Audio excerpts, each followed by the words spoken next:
Radiant's top tower is under attack.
Radiant's top tower is under attack.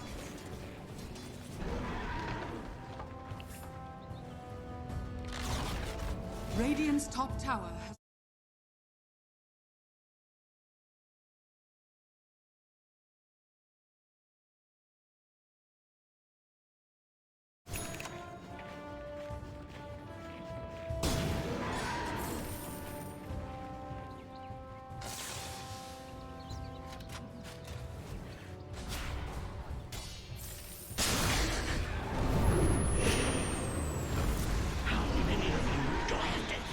Radiant's top tower is under attack.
Radiant's middle tower has fallen. Radiant's middle barracks are under attack. Radiant structures are fortified.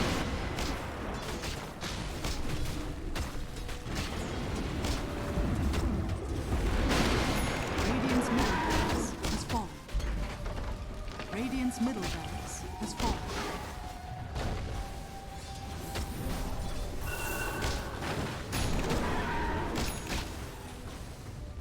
Radiant's middle tower is under attack.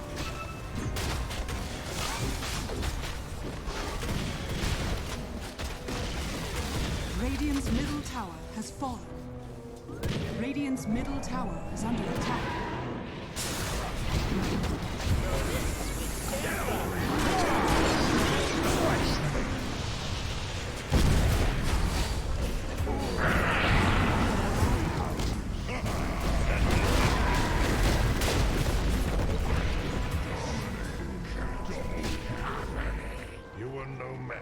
So small, you hardly notice.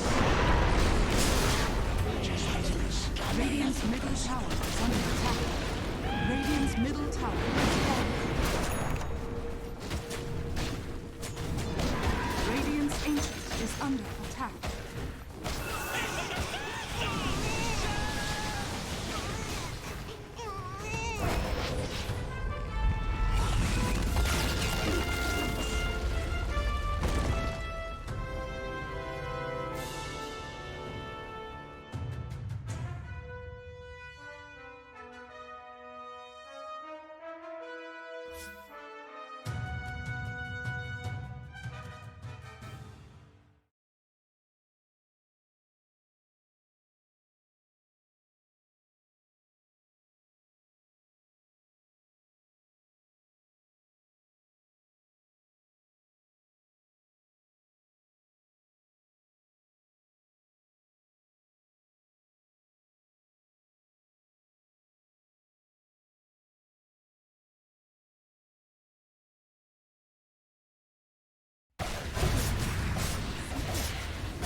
Radiant's bottom barracks are under attack.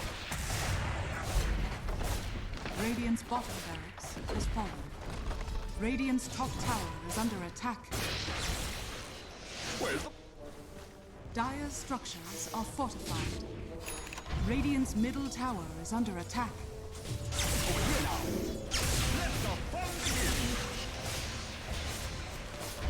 Radiant's top tower is under attack. Radiant's top tower has fallen. Radiant's top tower is under attack.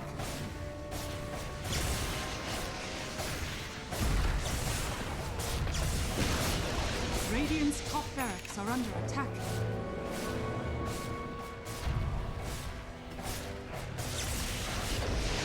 Radiant's top barracks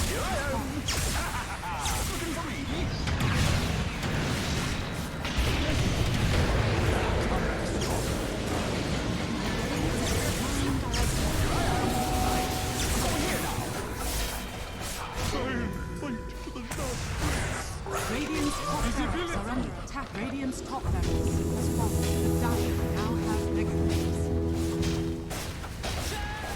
Radiant's middle tower is under attack. Radiant's middle tower has fallen.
Radiant team ban.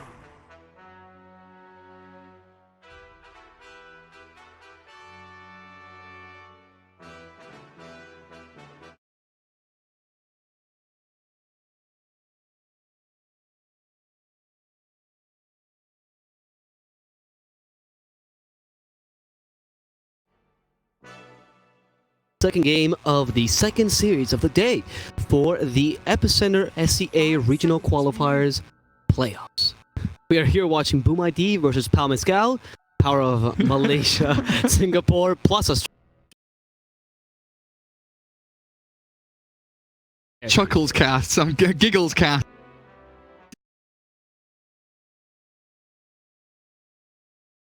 He's in the best cooking channel available.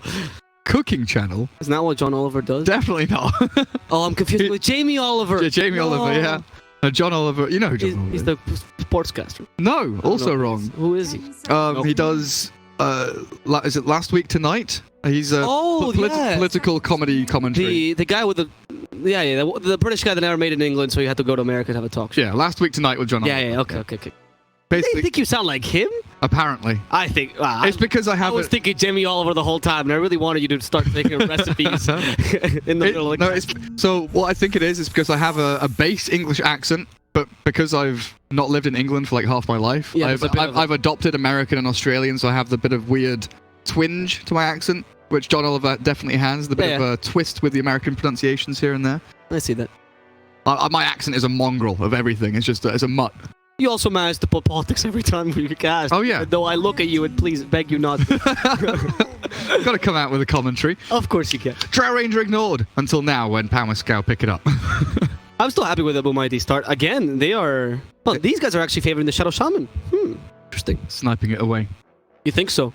Yeah. I mean, Not liking Peloton having his hands on that hero. He was very an exceptional game. So what do we have? Enigma, Doom, Razor, Sand King, Abaddon, Nyx, Band. So this leaves Drow Ranger, Medusa. Who else are we missing? What's big and powerful? Who have we missed out on? Rubik is still out there. A pick that a lot of these Southeast Asian teams like. I don't. Well, against Shadow Shaman, though. Nature's Prophet, a hero that was ignored last game, right? And we've not seen him for a while now, since yesterday, I feel. Early on yesterday, we saw him a couple of times. Against Shadow Shaman Brew, though. Ooh, the Juggernaut. Your favorite hero. And we will say, of course, that Faded is quite confident that Juggernaut. He sure is. He sure is, like most carries. The Juggernaut Earthshaker, it's a very early Juggernaut pick for a hero that does not get banned whatsoever. What is the plan here? Why the early Juggernaut pick? Aggressive lane to the Earthshaker for sure. But you have kill potential. Give me a minute. You just keep talking. Give me a minute to think. Okay. I need to work it out myself. I feel like I'm just your filler here, like your white noise. The Lich ban to stop the Juggernaut Lich lane. We can see that as well. I'm sorry, I'm starting to think about the Juggernaut as well, and I don't want to... Boom ID goes for the Winter Wyvern here. Okay, Shadow Shaman Winter Wyvern means another position 4 Shadow Shaman, which I love much more than the position 5 that we've seen in some other qualifiers. SCA does value this hero much more. So the thing with Juggernaut is he's going to give you a solid lane no matter what, right? Yeah, he'll give you kill threat onto heroes like Shadow Shaman who are very slow. It feels like very much a response to that, so you'll have like a Fissure plus a Telekinesis, for example, and Shadow Shaman can't just keep bullying your support because you have that kill threat to kind of swap back into his face. The trouble I have with Juggernaut so early is he's not versatile. No. He can play the 2 side lanes, yes, but he's not a core hero that can kind of swap into mid or play position 3. He is a position 1 that can play multiple lanes, but he's not an adaptable core that can play across the 1, 2, 3 roles. Oh, that might be why you wanted to... I don't want to have a trial lane. This actually... Yeah, exactly. This seems to be an offensive trial lane with Earthshaker, Disruptor, and Juggernaut. And I like the trial lane now. It's pretty... It's okay against the Winter Wyvern. It's a bit of a mixed bag. The Sven pick, though, and this is what you were saying, he's not the most versatile pick, and there's a couple counters that are pretty hard. Sven being one of them, he just crits through you. Jesus Christ, they're picking so quickly. But there is the Deucer that comes out in the latter stages, one of those heroes that got let through the draft, as Drow Ranger gets completely ignored in this match. Unlikely for either of these teams. I would say Drow Ranger just does not get picked or banned this game. I'm glad. Maybe Boom Break the meta. Shove it into mid. Medusa doesn't do particularly well against Drow early days in that 1v1 mid matchup. I mean, you do have a Brewmaster to as your front liner together with Sven, so it wouldn't work badly with their lineup. And you've got 2 supports with decent damage output. And Palmascal has nothing to close the gap, right? Yeah. I don't mind that pickup, actually. And you still have last pick, so you can just wait to see what Palmascal picks and see if the Drow fits your line. Wondering if this Earthshaker might be position 3 still. They've got that option if they want to go that direction. Give a bit more farm priority early to the Earthshaker.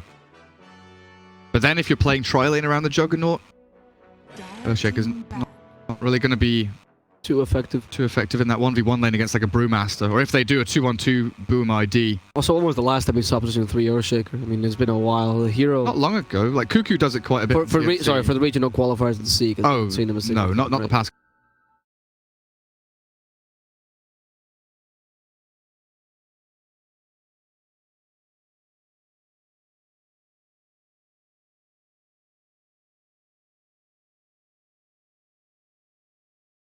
Needs that trial to actually be effective because of that level 1 Thunderstrike being so strong. What are the last picks though? Actually, for Palmascal, do you feel like they're... Well, what do you feel of their draft? I'm liking the Boom idea. I think they responded quite nicely. The Medusa's a good pickup though against this Sven. So Boom ID wants to do something against the Medusa. They've both got massive team fight. That's the one thing to pick up on here, right? Earthshaker, Blink Echo, Medusa with a Stone Gaze into potentially Static Storm Kinetic Field, and then on the flip side, Boom ID have that Winter's Curse into Stormhammer, massive cleaving Sven and Brew to create chaos in the backlines. Sniper, yeah, that counter we saw Mushi play very well against the Medusa in the mid lane does get banned. Could have been a real sick 10th pick for Boom ID to grab. But looking at this, I kind of want a Blade Mail carry for Miscal. They did play Legion the other day, right? Yeah, they did. It was them that had the Vela Legion. They was, yeah. I feel like that might not be a bad option here. because it gives you a pseudo save against the kind of Sven, against the Shadow Shaman, the press the attack, saving Juggernaut, Dusa, who then have a secondary form of counter initiation through spin to escape, Omni Slash to fight, Stone Gaze for the Medusa to turn around the fight. Yep, and having that the spell is actually really important when you're Medusa and you're so slow, easily caught by Shadow Shaman Shackles or Hex. Darkseer is pretty good here as well, though. Gives you an aura carrier, gives you that early Helm of the Dominator creep that can punish Wyvern and Shadow Shaman really nicely, and the vacuum into this teamfight combo that they've got. Super sick. Oh yeah, actually, Disruptor plus Darkseer is pretty strong, and you can be left alone in the lane, right? Which is important again if you're running this tri lane. You're looking at heroes that can be left alone in the lane, so maybe Darkseer takes a more priority.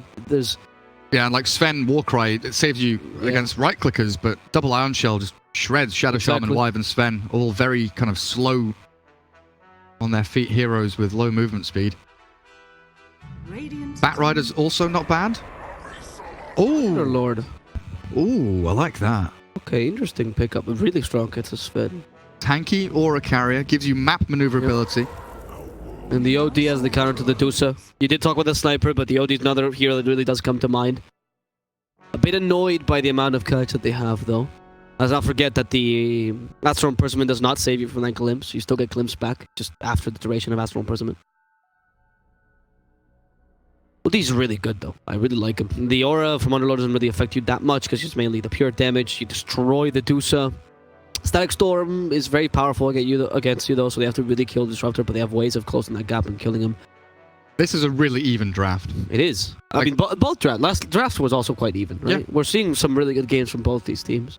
And very solid drafting as well. It's not even because they both made mistakes. It's even because they both drafted quite solidly, which is something that we have not seen too often in these qualifiers, with due respect to some of the other teams.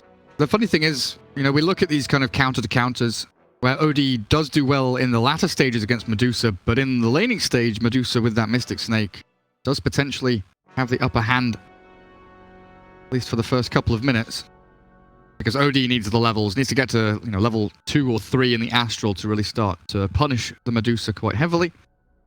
But the great thing here about the Sven, you mentioned a kind of a counter to Juggernaut, not just the fact that he can stand and hit through the spin, deal with the Omni Slash with the Warcry. He murders you in 2 hits as well. Yeah, he slams through you, but it's the acceleration, it's the farming speed. Juggernaut doesn't have the cleave, doesn't really want to buy Battle Fury anymore with the speed at which we play Dota 2 nowadays. Well, you've got Maelstrom usually, which is not as fast. Kind of Yasha Maelstrom or the Yasha Diffusal Blade isn't that bad either. We could theoretically, though, in this game, I feel it might be the game to pull it out. Oh, team you can't. I was thinking the Radiance build for Juggernaut that we have seen. It could come out later. If he does go the Yasha Maelstrom, he could transition into the Raddy build because it is good against OD and Sven. But with Medusa on your team, I think you're playing just a little bit too fast for that kind of build to pay off. So it's going to be like phase drums into usually Yasha, S&Y or Maelstrom, whatever it may be. But I think the incremental stat build-up is very important on heroes like Juggernaut nowadays because you need to be active. You need to get that first Omni Slash out, get a kill on a support, and play into these early objectives, the tier 1s. Most importantly, your off lane. You move in there once you kind of hit level 7, level 8, push with a healing ward. I guess it kind of depends as well on how well a lane goes for this Juggernaut, because ideally, I don't know, we'll see if they actually decide to run the tri-lane or not. Overlay? Oh, sorry. We'll see if they actually decide to run the tri-lane or not and how effective they can be, because they could transition to range build. I really like the point you're making. I love that build. They're gonna destroy the Disruptor, though, catching him with the Shackles in Winter. Killed off. Oh, Fervian's playing with him. That is cruel. Wow, Fervian gained the first blood. That's huge as well for the Sven. Getting a bit of that extra gold. You get the magic stick and the quelling blood is already queued up. Winter did not read that move coming. No, he did not. He read the move earlier so well, and now it's Boom ID. So a couple of problems here for the Dire team. They do lose the Winter Wyvern and they lose this positioning around the bottom runes, but they also lose out on the mid lane warding battle. Radiant got theirs down very early on with that smoke, and they saw the Medusa come in and place hers. So an early sentry should be coming out to the OD in the next kind of 20 seconds or so when the bounties are picked up to give them that early D ward and the advantage for the OD over the Dusa to see when that Mystic Snake is coming. Yeah, they're fighting versus 3 here. This could be a very dangerous team fight, but Keski actually has an Arctic Burn. They have a Shackles ready as well. Velo have to be careful. That's only level 1 aura. It's not enough damage mitigation, and Velo will go down here. That's 2 kills. Fervian, come on, man. He has been playing that twice, dude. This guy really is enjoying the early game, and they started very nicely against this Underlord. This is the perfect way to start laning against Underlord. Get a bit of extra experience, a bit of extra gold, and you also force him to go for Atrophy lower level 1, which is obviously every time. But that Atrophy lower level 1 won't do much for the lane just yet, especially against Sven. He's okay with that. You need the Firestorm to actually push him out, and the mana efficiency that Gareth is obsessed with. So what am I obsessed with? The mana efficiency. Oh, yeah. Don't go for passive level 1 if you can evade. So important. But at Underlord, you have to, right? You need that. You need that Artifior to last it. Though, to be honest, I don't know if he's actually useful at all this lane. You have a tri-lane against them. That's the thing, right? In a tri-lane, I feel like You might want to go Firestorm so you can push Yeah. the wave into the tower so it bounces back towards you, and then you get level 2 to get that Atrophy Aura going. So I don't feel he's really going to be playing in the lane that often, but it looks like the Winter Wyvern going for a courier snipe middle will be able to catch it on the way back. 2 hits in, courier falls, and Medusa not only losing out on that mid lane warding battle as the OD grabs the Observer ward, but also misses out on the courier. Now dead for 2 minutes. As top lane, the spin, FBZ drops.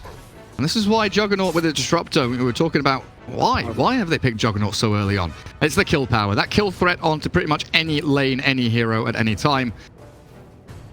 I do take down that pesky brew. Yep. I mean, that's why the Juggernaut works for them. They went for a tri-lane and they wanted a consistent tri-lane hero, and Juggernaut is fantastic in that. But the tri-lane down bottom is also working out just with the Sven. Velo in trouble again, almost level 2, but not quite there yet. And they have a Warcry to chase him under the tower. They are not bothered by the tower hitting them. It's going to be Chokam with his damage taking that last hit. Usually you see Shadow Shamans often going for the Ether Shock, level 1 to harass in lane, but the Shackles level 1, if you have a tri-lane, is so effective. They've caught in, what, 2-3 kills on this one? Two kills on the honor road. Yeah. And then an extra kill for First Blood. One on the Disruptor, sorry. Yeah. Wyvern now in the hands of Boom, not played by Winter. So top lane, Juggernaut and Disruptor trying to handle the Brew, who is dragging creep waves back and around. Earthshaker lurking, trying to dip between top and mid. Should be able to get some stacks going at least, but it's a difficult prospect moving in towards that Medusa mid. Although, with an Invis Shadow Shaman, they might be able to make a play. Let's see. Paulson does have the fissure. They're going to close him in. FPZ, who in a pickle. He has that extra movement speed bonus for a second, and oh, that actually helped him with the glimpse spins and back. FPZ hating life for now. Eats the tango for a bit of extra region and actually deters the continuation of his team fight. Down bottom, they do find the Underlord with the Arctic Burden ready, which Velo is not liking whatsoever. They don't have the Sven helping them out this time. The 2 supports, will they be enough? He's trying to take the creeps with him, but they're going to punish him for that. Jokam, unfortunately, does not have the shackles right now. And is he going to go under to deny? Wow.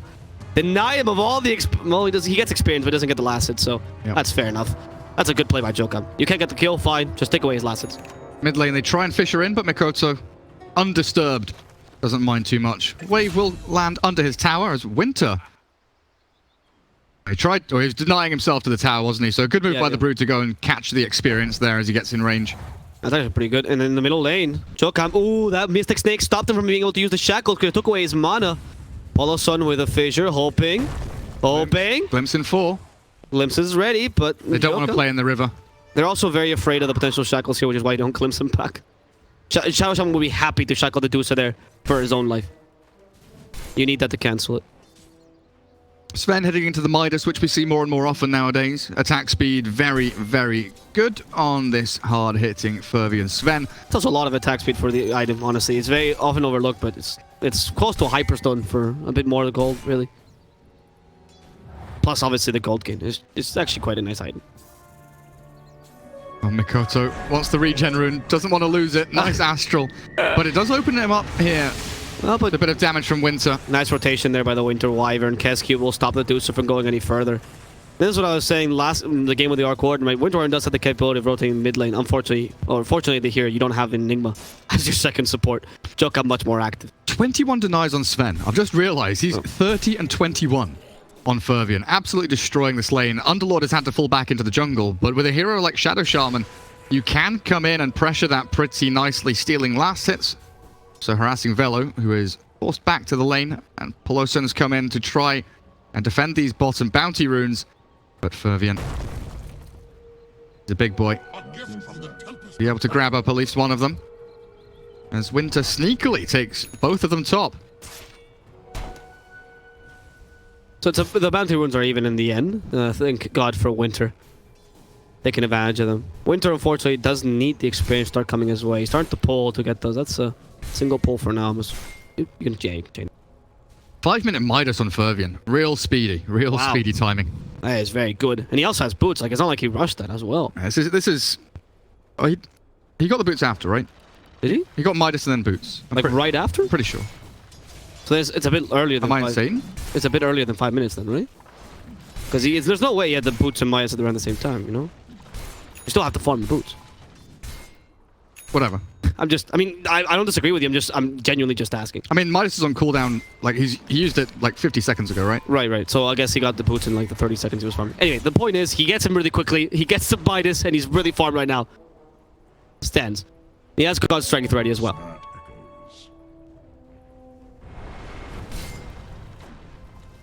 Don't think they can do too much.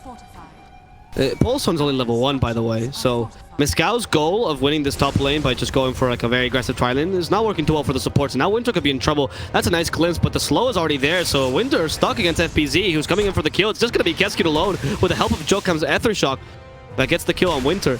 And honestly, let's just go look at the levels for a second. You'll see that the support level and the Earthshaker is just... Ooh. With Shadow Shaman actually beating the Underlord in terms of experience already.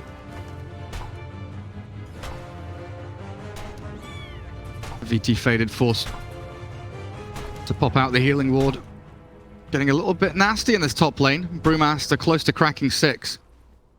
That primal split. The first one you do want to try and get at least a kill and maybe even a tower off the back of it.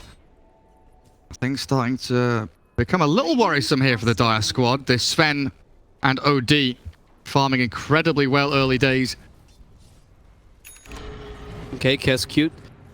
You know, that's another big point as well for the Fissure, which is that you have one hero that you can straight up not kill, which is the Winter Wyvern. It's kind of hard to kill this Sven as well. Even the Brewmaster can actually survive that if he does a proper Drunken Brawler. And now even he has the split. So the kill potential was really good for this tri-lane, but you shown it so early that Boom ID could prepare for it with heroes that are much harder to kill using that combination. So they ended up pretty nicely after this laning stage. You have the Midas and Sven that you were mentioning. Juggernaut obviously does not go for the Midas. That would be insane. And the net worth by the Sven is already 1,300 over the Juggernauts. Brew has Blink Dagger queued up straight away after the phase and the Bracer. They're not going to go for Drums or Vlads or Midas himself. Wants that immediate initiation. They do get a stack. They go for the smoke. Primal split with a haste rune for FBZ. They'll try and move forward to catch someone. Peloson will likely just give his life away for this one. They don't have to use a split for it. Quick and easy grab, as now they can actually swing into action for the tier 1 mid. You can see Dusa and Disruptor both bailing heavily away from that mid lane area. I'm not sure Velo really wants to come in and defend this. This is risky, I feel. They're moving in quickly. Ready. Underlord back up onto his own high ground. Leave Earthshaker and Disruptor to try and defend, but again, it's a false move by the Dire. Peloson, 0 impact so far on this Earthshaker. And Velo is close, dangerously close by. But he manages to make out in time. That Firestorm, they realize, is useless. He's actually going to TP there, trying by 2 sides, sorry. They need to defend this tower. I just don't think they can. Not with Velo alone, certainly not. The split has been committed for this, and Velo has the Dark Rift. Will he use that Uber to get back home? He can't. He's been stunned for too long. Kinetic Field trapping the rest of the team, but they don't care. They're still going to get the kill on Velo. And with a Cyclone, they actually trap the Disruptor. They get the Shackles off on him, and that means Winter is going to be frozen and killed off after imprisonment to finish him. With Boom IT losing the Winter Wyvern, unfortunately, but not too concerned. The TP immediately by the Shadow Shaman. Can they cancel it? Yes, they can. The damage is there. That's altogether not that bad. Sven TP's top to try and contest the Juggernaut. Juggernaut immediately swings in mid to defend the tier 1 tower, kill off the Shadow Shaman, and they trade kills, you know, decently well. The Underlord has had an absolutely atrocious game so far, so him actually losing his life isn't that bad as Winter. Poor Disruptor will get the Shrine off just in time. Gets himself away from danger, but the FPZ Brewmaster is not giving up on this one easily. Yeah, he's just faster. He has phase boots after all, right? There's no way you could actually get away from that. So, and then Boom IT is absolutely dominant in this game. We're stopped on net worth now, and we'll see that Sven is leading this net worth chart by quite a lot now. They've given a lot of space to do so, though. You know, these movements around the mid tower to defend it. They've lost Earthshaker a couple of times, Disruptor, Underlord. Yeah, they are maybe having a little bit of a chain feed, but Medusa has been sat back in the triangle, farming away the Ancients and pushing out that bottom lane to create a bit of pressure on the tier 1 there, which Juggernaut will now go and try and motivate himself to get a bit of damage onto the tower with the help of Karti. But at the same time, Sven, Echo Saber is like 300 gold away on top of Tread's Hand of Midas. Fervian is an absolute beast. It is looking very scary because Sven right now as well, with the boost that he's gotten, the new Warcry, he's doesn't rely so much on the Blink Dagger for the early initiations. Look at that, he just cleared the creep wave like 3-4 hits, uses the Warcry to make sure to tank this tower and kill it off. And yeah, Faded can try his best with the catapult, but it's just not compared to Fervian's super push here in the top lane. And the Echo Saber's completed minute 10 with Midas and Treads. That's wow. That Sven is farming out of control. This is what you're talking about in the acceleration. Yep. Sven, the fact that you can beat the Juggernaut in farm is massive. Yeah, Sven hits that peak, you know, 12, 13 minutes in. All of a sudden, he's got 4 points in Warcry, 4 points in Cleave, and he's ready potentially with level 2 God Strength, you know, in honestly a minute's time or something.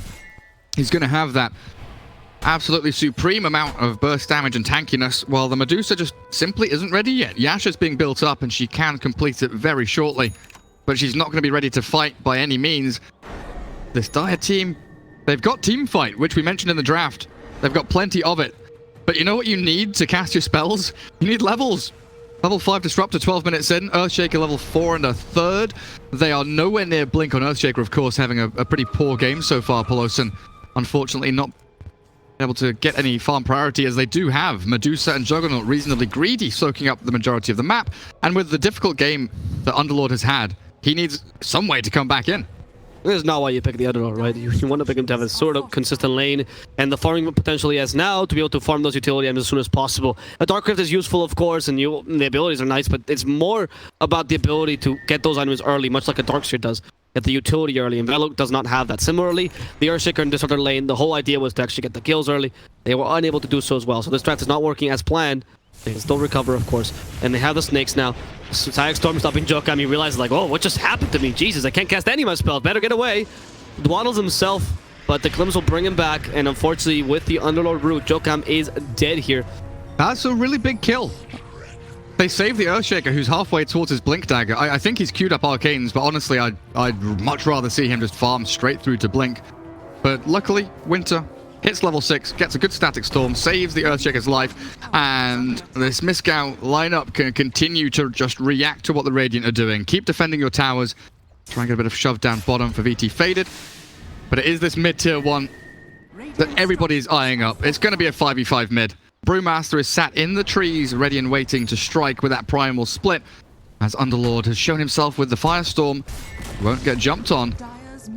The tower falling means that they come down to defend the bottom tier 1. Juggernaut didn't get the job done, and Medusa, her area has been opened, the door unlocked, the mid tier 1 drops, and this triangle area near that Dire Southern Shrine no longer safe for the Medusa, so they circle out where is safe.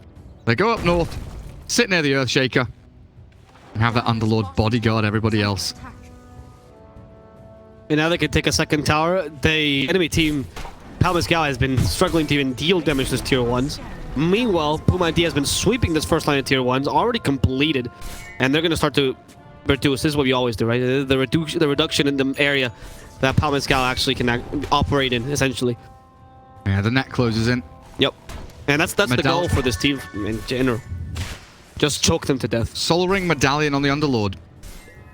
Going for some early game items. He's got Solar Crest queued up. No Arcanes, no Phase Boots, no nothing. Straight into that utility. But Earthshaker has been given tons of... Oh, he does finish off the Arcanes. Okay. So he delays that Blink Dagger by a little bit. Yeah, I think he was sitting at like 1,500, 1,600 gold. Still decides to go and dip back into his savings account for the Arcane Boots. Just wondering, though, how they mount a defense. I think they just have to give up on this bottom tier 2. It's not worth defending with more than one hero. You keep Juggernaut there, who's unlikely to die. As top lane bounty runes, Winter throws the Static Storm in.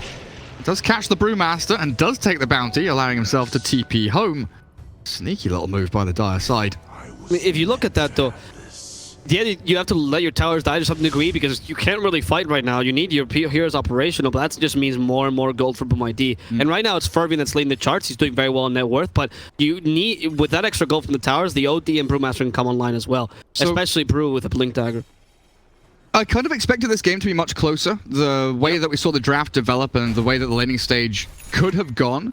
BoomID have made great strides to kind of upset the balance of things and make the moves and play that defensive trial lane exceptionally well to shut down the Underlord.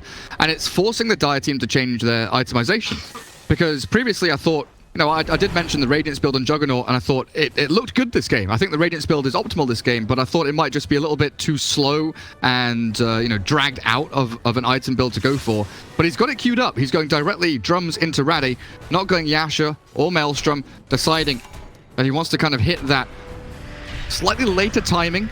You know, 27, 28 minutes in should be where he aims for as they catch Fervian. Quick little spin and a Fisher to block, but this is a big tanky Sven. KB though, Jesus Christ, turns around, Velo's forced to use the Dark Rift, goes back home, he takes his creep with him. Wow, Fervian is unkillable. He just 1v3'd them literally with a Godstrength and BKB. That is your 10-second BKB though, but you know. They brought a Jug, an Underlord, and an Earthshaker to a BKB fight. That is not ideal for them. And straight into Roshan they go. The Echo Slam got evaded right by that BKB. He predicted that. They did nothing. They did absolutely nothing to him. That was very well played by the Sven. And well, it's just when you're talking about the flash farming of the Sven, the item timings are so good that Juggernaut just can't do anything against them. Even if Juggernaut's not, to begin with, a really good hero against Sven, the Sven has, what, 5k net worth on him? That's impossible. There's no carry. No matter how much you counter them, they can actually deal with this. And it's not just the Sven, right? You've got Shadow Shaman with Aether Lens now. Yep. Mikoto has the Blink Dagger for that catch with the drums and the nulls to tank him up. Winter Wyvern has Brown Boots, so you can cast your Winter's Curse. You've even got a Blink Dagger on the Brew, who is swinging into the BKB, so there are these primary items for the Radiant team that allow them to set up for team fights and really snap their mark on this game, take the remaining 2 tier 2s, take control of that Dire jungle, ideally with some Observer wards and Vision. Not holding on to any here just yet, but I think the Courier, the Courier is bringing out 2 obs, 2 sentries. Winter Wyvern will grab up the majority of them, and they want Vision around that top tier 2 so they can really collapse onto anyone that comes up to farm that top lane of the Dire side. Bottom, Primal Split, chasing down Pelosin, Earthshaker 800 away from that Blink Dagger. But FBZ, he's being right-clicked down by the Dusa, and now Shackles in the mid lane. Velo's found. What a weird series of events. Brew just got his Brewling has just got right-clicked by the Dusa. That just was not looking good for MYSG+AU, unfortunately. Fervian is absolutely dominating. He's going for Daedalus next. I think his Crystal's already ready. Yeah, that's going to add a huge DPS boost to the Sven. As if it wasn't good enough. Yeah, you lose FBZ there, and they do get an okay kill, but you lose the enemy offense, so it's actually an even trade. It's not like the Brewmaster is actually that farmed, so he's not worth that much anyway. And Nodi, meanwhile, is using the space to also farm himself. Going for Scythe of Vice next. I love this build. Straight Scythe of Vice. You can be the utility with a Blink Dagger Scythe of Vice. You don't need the damage. This fan has it. Yeah, it's less the, like, you know, the Underlord trading for the Brewmaster, it's better for the Dire team. Of course. It's just the fact that Brewmaster also used Split, which is the big detractor there. So overall, a pretty decent win for the Dire team, just to stem the flow of the bleeding a little bit. Buy time to push out these waves, give the Juggernaut a little more space, as he has switched away from the Radiance and into that Manta style. So he does decide that the fighting must come faster. But you can see the kind of indecisiveness. You know, even the players themselves sometimes have these secondary ideas, and if they think they can hit the timings, they do go for maybe the more greedy item builds. Or Fervian, he's going to get the stun onto Faded here. Winter has a glimpse. Send the Sven back. Back. Stay away. He actually has to go back so far that the glimpse takes a while. They catch the Winter as well. Ooh, okay, Almond Slash not needed there, right? Oh, it was needed for sure. Did you have the... Oh, because the Cold Embrace. Absolutely. No, I mean, Juggernaut wanted that kill. Oh, okay. Velo dead again top lane, though. OD, Shadow Shaman, Sven very quickly snap into action. And they go for the Winter. He doesn't have a split, but Winter's going to die anyway because they take turns. Just tap out, you know. In comes OD. Mikoto's ready to get that kill. And the fact that you're actually being so oppressive against enemy supports means Winter again is back to poor Winter mode. And his level is also... I mean, he's actually not that bad in terms of levels. He's the same as the enemy supports, but they're not really having an impact here. And you pick the Earthshaker and the Disruptor because you were saying in the draft, right, that you have a great team fight. But how can you team fight if you're constantly dead? It's just not possible. One of your heroes is dead at every single time in the game. This is your timing right now.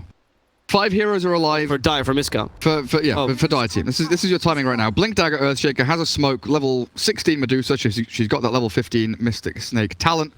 They just need to push their waves out. I'll say they just need to. They need to push their waves out to begin with. That's step A. So Juggernaut will probably push out one more wave top and then regroup with his team potentially towards the bottom shrine. I think they want to fight off this plateau, the bottom shrine area, so they can kind of pull things out in towards where they have vision currently. But it will be the Radiant that start things off. Oh, Static Storm, but he gets out of the kinetic field in time. And they're forced to use Dark Rift already. Okay. I mean, use 4 Stone Gates and Dark Rift for absolutely nothing, as they still take the tower. So, I mean, sure, you disengage and you manage to stop this team fight. But the tower falls. Yeah, it felt like there was a little bit of, misguidance there, or maybe miscommunication. The Dire team looked like they wanted to move to Shrine, and then they get caught between Shrine and Tier 2. Juggernaut did push 1 extra wave top. He wasn't quite ready to come back and defend. Primal Split got expended though, so it's not a completely lost trade. And they are fighting into this Aegis Sven, so they would ideally like to wait another 30 seconds for that to expire before fully committing for a team fight. And now, Brewmaster has shown top. Aegis is about to expire. This is prime time. I think MYSG+AU should make a move right here, right now, because they know they're in a 5v4 situation. Oh, the Winter's Curse Disruptor. Actually, an important kill. No, because you don't have Static Storm. You don't care. Medusa goes top, and then Juggernaut TP's back to me.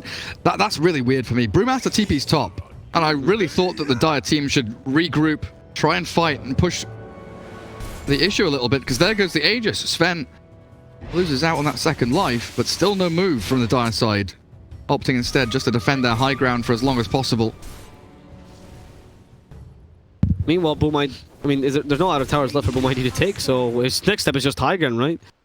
Yeah, next Roshan, really. Yeah, next Roshan. That's what they're waiting for, and then go straight to high ground. It is another, 2 to 5 minutes or so for this Dire team to get the Medusa into fighting shape with that Skadi very nearly completed. Juggernaut did get his Manta done. Diffusal now queued up, so he's going for the more standard build, I guess. All things considered, not too bad. Yeah. I mean, it's the best build against Sven because of the Purge being very important, like being able to kite him, theoretically. And the ODs can also be kited. Taking away the OD's mana if he has not used Equilibrium is also important if we can stop that.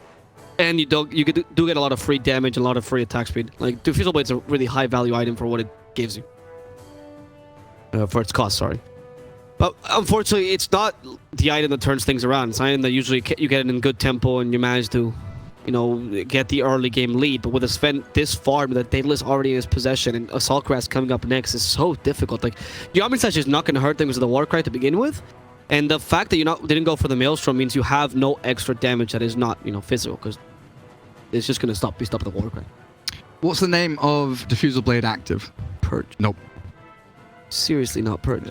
Well, they removed the Purge from it, right? So they had to rename it. Oh, they had to rename it? Yeah. Slow. No. Inhibit. Inhibit? One of the weirder ones, yeah.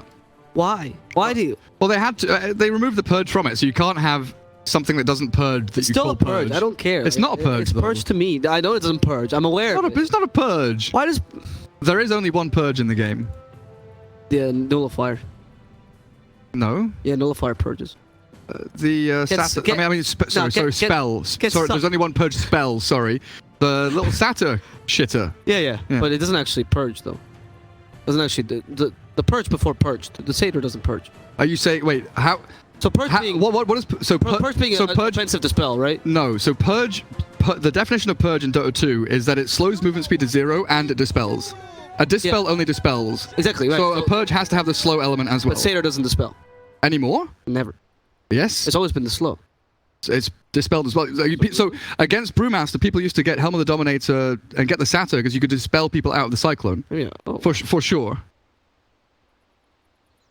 He's got his phone. Yeah, I am. I wasn't aware that it purged. Is it a small dispel or soft dispel? I can't remember what it's known as. I don't think it's a hard dispel, but it definitely dispelled. What's actually the Satyr shitter? No, I know, but there's no information on him. Banner. You control camera. Let me look it up for you. Thank you. Thank you. I wasn't aware that it... Why isn't it used more often then? Because it's a crappy creep. It is, but with Humble the Dominator, you're fine.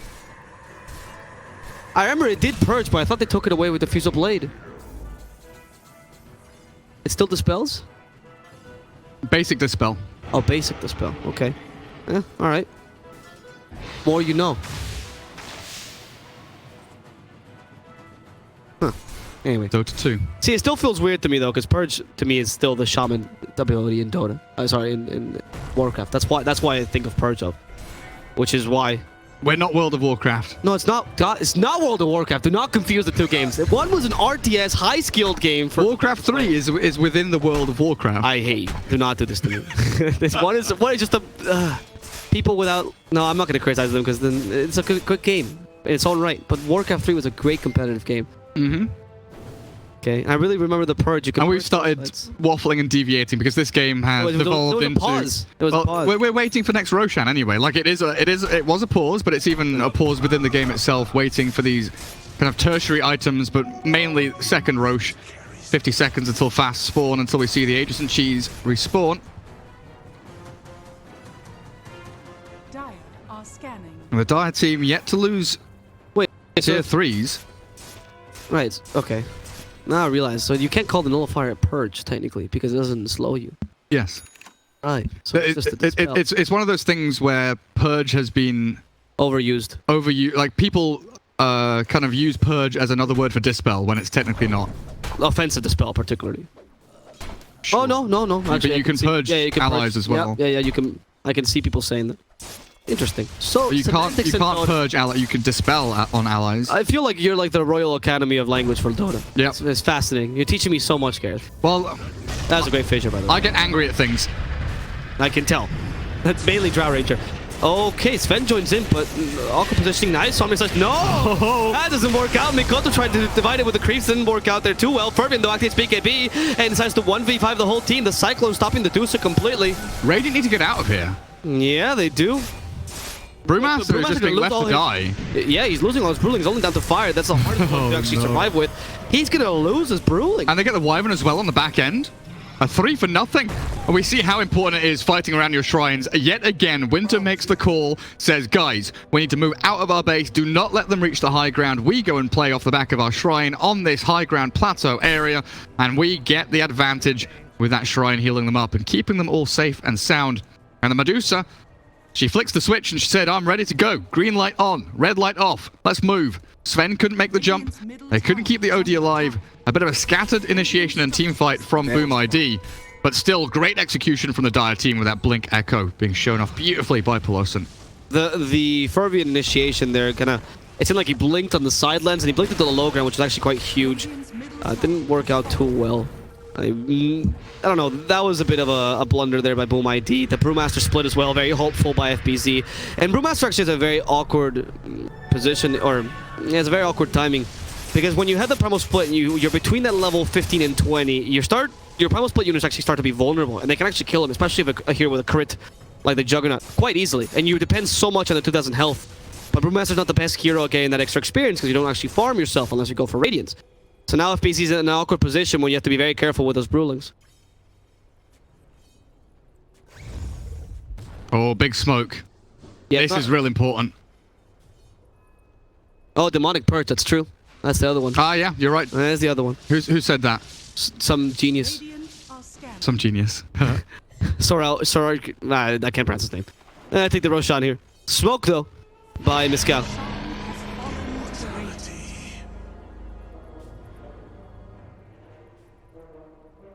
They don't contest Roshan, sadly. No. And BKB on that brew now makes things a little more difficult for the Dire team.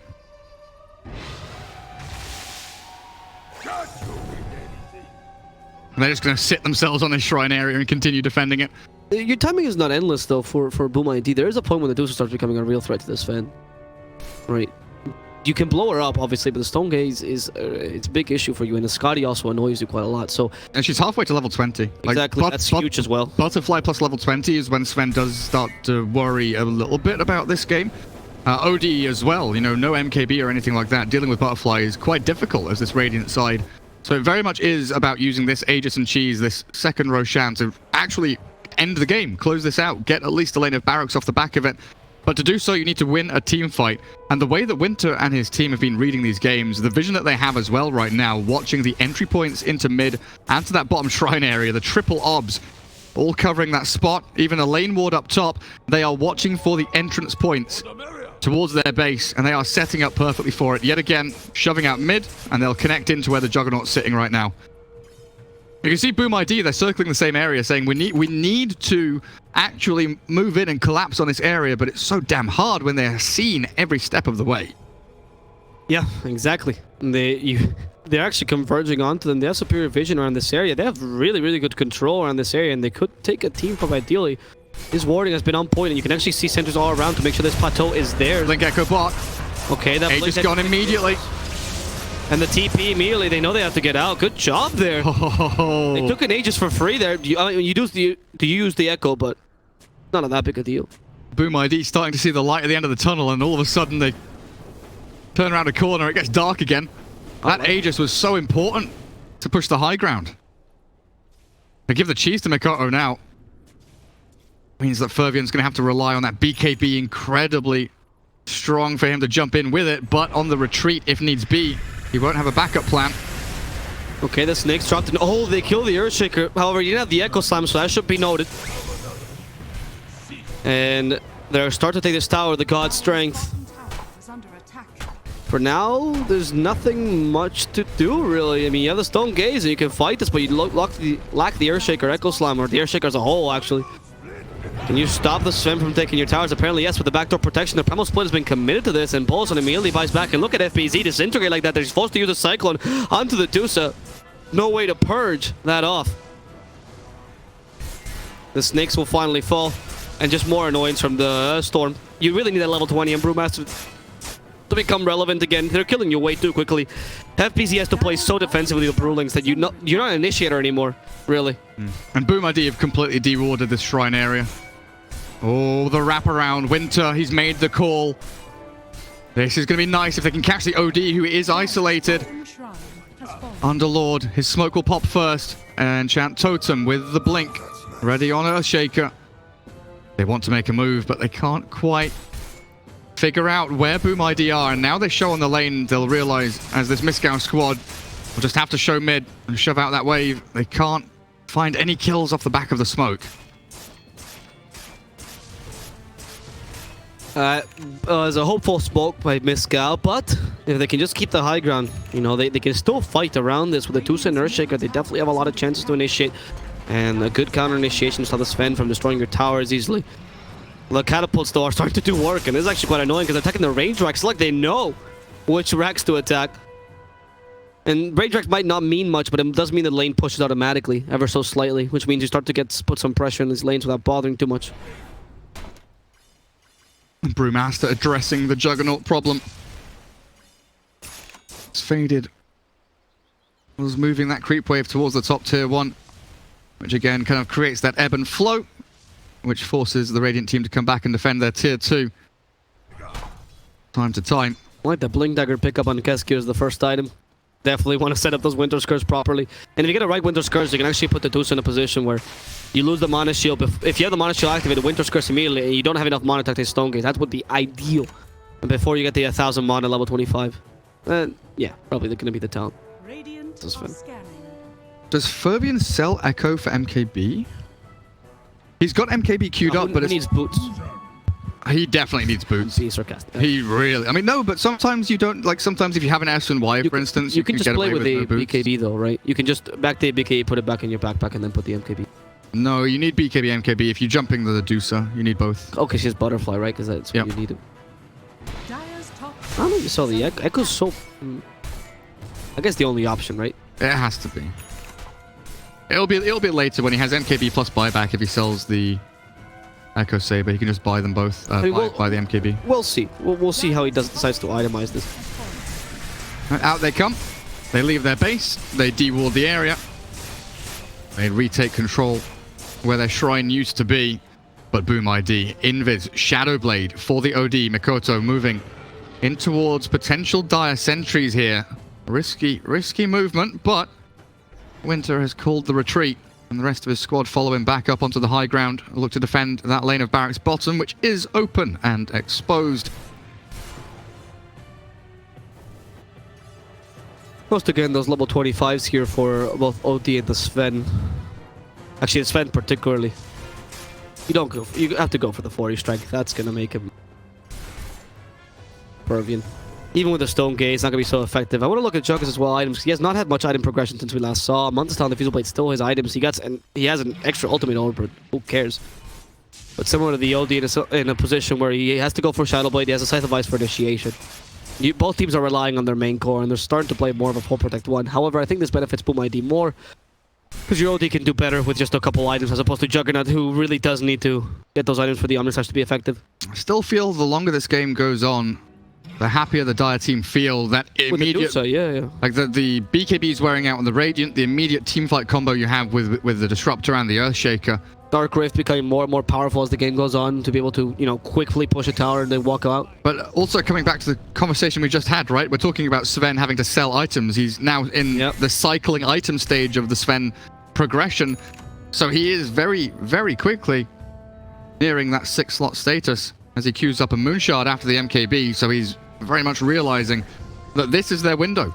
And we said it 15 minutes ago after that first Roshan that it would be a pretty tight opportunity for the Radiant team to kind of win this game and close it out, and they are being held back. They've not taken the lane of Rax. They've taken a tier 3, and off the back of Roshan round 2 with the Aegis Cheese, it really should have been a lane of Barracks for the Radiant, but it's been such a great defense by the Dire, and of course we've got to come back to that snipe on the Aegis, the OD dying bottom lane, losing that life has kind of stunted the growth of Boom ID. It has to some degree, but it's also been the fact that now you have to pierce high ground against a Medusa Underlord and even Earthshaker Disruptor, right? They're very good heroes, not only at defending high ground, but more importantly, getting the counter kills the high ground. Their counter initiation is supreme. And this makes it very difficult for Boom ID to propose anything. You have to essentially go for a Winter's Curse. It's really, really good. Ideally, catch the Medusa in the Winter's Curse or the Underlord, because if you do catch the Medusa, you always have the potential of Dark Rifting her away. Okay, I like this. Wyvern's Observer Ward that he just placed right there, because... this one? The weird spot. This is the weird. I've actually seen this Observer Ward quite a lot because it's hard to deward. Yeah, it's almost impossible to deward. It's very awkward. So right now, this is very much a game of one good ward wins you a fight and potentially swings the momentum one way or the other. Either it's Boom ID that has a great ward and they spot Earthshaker and stop his blink in. That's it. That's exactly it. Dark Rift immediately used. That's what we're talking about. You have to kill too many heroes. They get close by. The Winter's Curse in the base. If only Winter's Curse affected the fountain. Oh man, no. We don't want that. I don't know what you're doing. I think it'll be. Roshan respawns in how long? A minute and a half? 40 seconds? I mean, I'm just guessing. Mine says Roshan erscheint wieder in. And it doesn't actually have a number next to it. But if you're German, you can calculate that, so you don't need it. Let's talk about the wards, right? Do we have time? We have time. So, oh, well, I don't know. No, look, MYSG+AU is like, no, Gareth, you don't have time. Let's walk right into the plateau. Let's play a bit aggressively. They force the primal split. But the Underlord is left behind. This is not good for Velo, who is stuck. Oh, DP. Heck will stop that. He's stuck in those snakes, and they'll continue to hit now. That Ghost Scepter will not save him for long enough, and that's really important. The Shackles from downtown. Jokam finds a Juggernaut, but there's no follow-up. The hype! The what? The hype! Because of the Shackles? Yeah. I was very excited. I love watching long-range Shackles, okay? It's wonderful. He has the cast range talent. Luckily, they have a Lincoln on Dusa, so they can't really do that again. Fervian gets glimpsed back, so they can't quite initiate on him. I don't know what the... I think he didn't think the glimpse would go that way. They have BKB still on Fervian, but no God Strength, so you can't fight it. You cannot evade the Mystic Snake like that. Roshan is alive, though, and that's what the Dire team have been pinging out. And yeah, they'll find the Observer Order up on that high ground. So quickly, just for a second, I was... Oh, we okay? Shaman, Wyvern, and OD are kind of lurking in the shadows there. So when that ward was being placed, I really wanted to talk about how one ward would win the next team fight, because a ward on the high ground on the dire side of the base could catch the Earthshaker. That ward that we saw, Wyvern place, found the Earthshaker, but equally a good ward from the Radiant that comes out anywhere aggressively now to give them just a glimpse of vision on the OD, or more importantly, the Wyvern herself, to stop this team fight disruption as the Brew blinks in. Interesting decision. Oh, Sven says goodbye to Disruptor. The Omnislash will bounce, but the Warcry keeps everybody perfectly safe and sound. Juggernaut got to be careful with this one as Roshan is falling, but the Stone Gaze keeps them out of the pit. As Underlord hit by the Winter's Curse, and Pelosin, he wants the Blink Echo, but where does he go? Who does he jump on? He's in the pit. Sandy's Eclipse. It's good damage on the Dire team, and finally the Medusa will fall. Roshan grabbed by the Juggernaut. He dies and likely will lose his second life here. Spin TP will not succeed. And Boom ID. Beautiful team fight for them. Jesus, so in this case, the Juggernaut's scream of rage when he Blade Fierce turns into a scream of pain because you can actually do nothing against the Sven. We've seen that Omnislash, essentially, the whole damage was mitigated. The Sven decimated you in multiple hits. The kill on the Disruptor, which he got with the crit, of course, was also really good for them because they got an early initiation with that. And the beautiful Winter's Curse, dividing the Underlord and not letting him charge that Dark Rift in time. That was actually what won them the team fight. Fantastic job by Kescute. Very well executed. And that's where one ward would have been a massive difference maker. If the Dire had a ward up on the high ground somewhere to watch the initiation come in, if they saw that Sven, Winter on this Disruptor would not have died. No. But he gets jumped immediately, blown up by the two-tap of this Sven, who absolutely annihilates. It was a single tap, it was just a crit. He didn't even get to the second. It didn't even get the second Echo Saber hit. That's how strong the Sven is. There was just one crit by the Daedalus. Powerful. Powerful indeed. I mean, he has level 25 with the extra God Strength, so that's not surprising. And I see that tower fall now. The Snakes half dead, but they're still doing their work, and Sven is as well, despite not having God Strength. Juggernaut Blade Furies, but what are you doing? Just stopping them from initiating on you. There's the steroids activated, and with that, melee Rex will start to fall. Look at those creeps die. Oh, so satisfying. The Fission won't stop him. They're forced them offensively, though they can put him in bad position, but he still has the cheese. Fervian fine, activates the BKB, eats the cheese. Healthy as hell, and now stopping the Medusa, who stops the Primal Split from actually being effective. FBZ will lose 2 of the Pandas, but he still keeps that Storm. Thank Christ, Invisible gets away. And they manage to defend, but in the process do lose the bottom lane of Rax and the middle lane of Rax as well, or the mid melee Rax. And they did have to buy back on the Juggernaut. Medusa holds onto hers. Yeah, okay. Medusa still has. And Medusa has the cheese as well. Sven just used the cheese, that's true, in that team fight. So you don't have that extra cheese, because he did grab the cheese, whereas the Juggernaut grabbed the Aegis.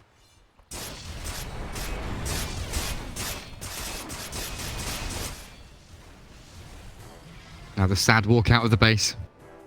Push lanes while you can. OD down bottom. Refresher Shard, BKB, Shadowblade and Scythe of Vice could come out and surprise this Juggernaut. Difficult kill to get. It is indeed, for an OD especially. Lincoln Sphere is kind of Scythe. hard to penetrate. Oh, he does penetrate it though. And that's the first double Science Eclipse to guarantee that kill. I mean, that's a dieback for the Juggernaut, so it's worth it. Earthshaker, Disruptor, Underlord, and Dusa all in the vicinity, but none of them near enough to actually stop the OD. No longer in the vicinity there. And that's game. It is game. I think, well, we'll see. We'll see. Maybe the Dusa pulls something amazing out of her hat. You know? Such as? A beautiful 5-man Stone Gaze into a nuclear warhead? A nuclear warhead. We're actually... The apocalypse. The 4 horsemen come out of Medusa's backside and suddenly say, nah, we're not letting you win this game. Okay, she has been asked from prison for now. There's nothing come out of that top hat. She's been hexed. Unfortunately, there's nothing to come out of this pig. The Winter's Curse sends them back, and they're just not concerned with the Dusa or the Underlord anymore. The tier 4s will start to fall. Fervian says, but guys, we need to get the Mega Creeps. Take the Mega Creeps, guys, as the rest of his team ignoring him completely. He takes the Mega Creeps alone. And now, those tier 4s start to fall. Finds the Dusa, the Hex as well, but... It's game 3 time. It seems like it's going to be a game 3 here as Boom ID finish up this Ancient and call it. They tie the score and guarantee the chance, or at least get a second chance in these winner bracket. 28-9. God, it didn't feel that bad. You know, there were lots of glimpses of hope for the Dire team. They were just always the ones to react to what Boom ID were doing. The acceleration of that Sven from the safe lane was really the prime point, really. And after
I'm going to show you how to add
Radiant team back.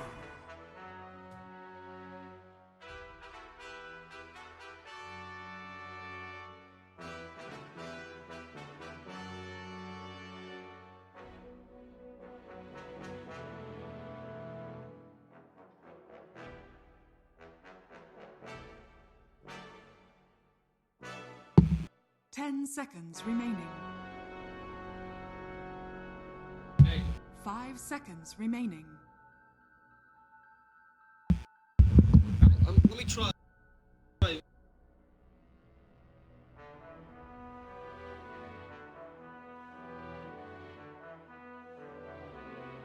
I'm not disagreeing. Dire team back.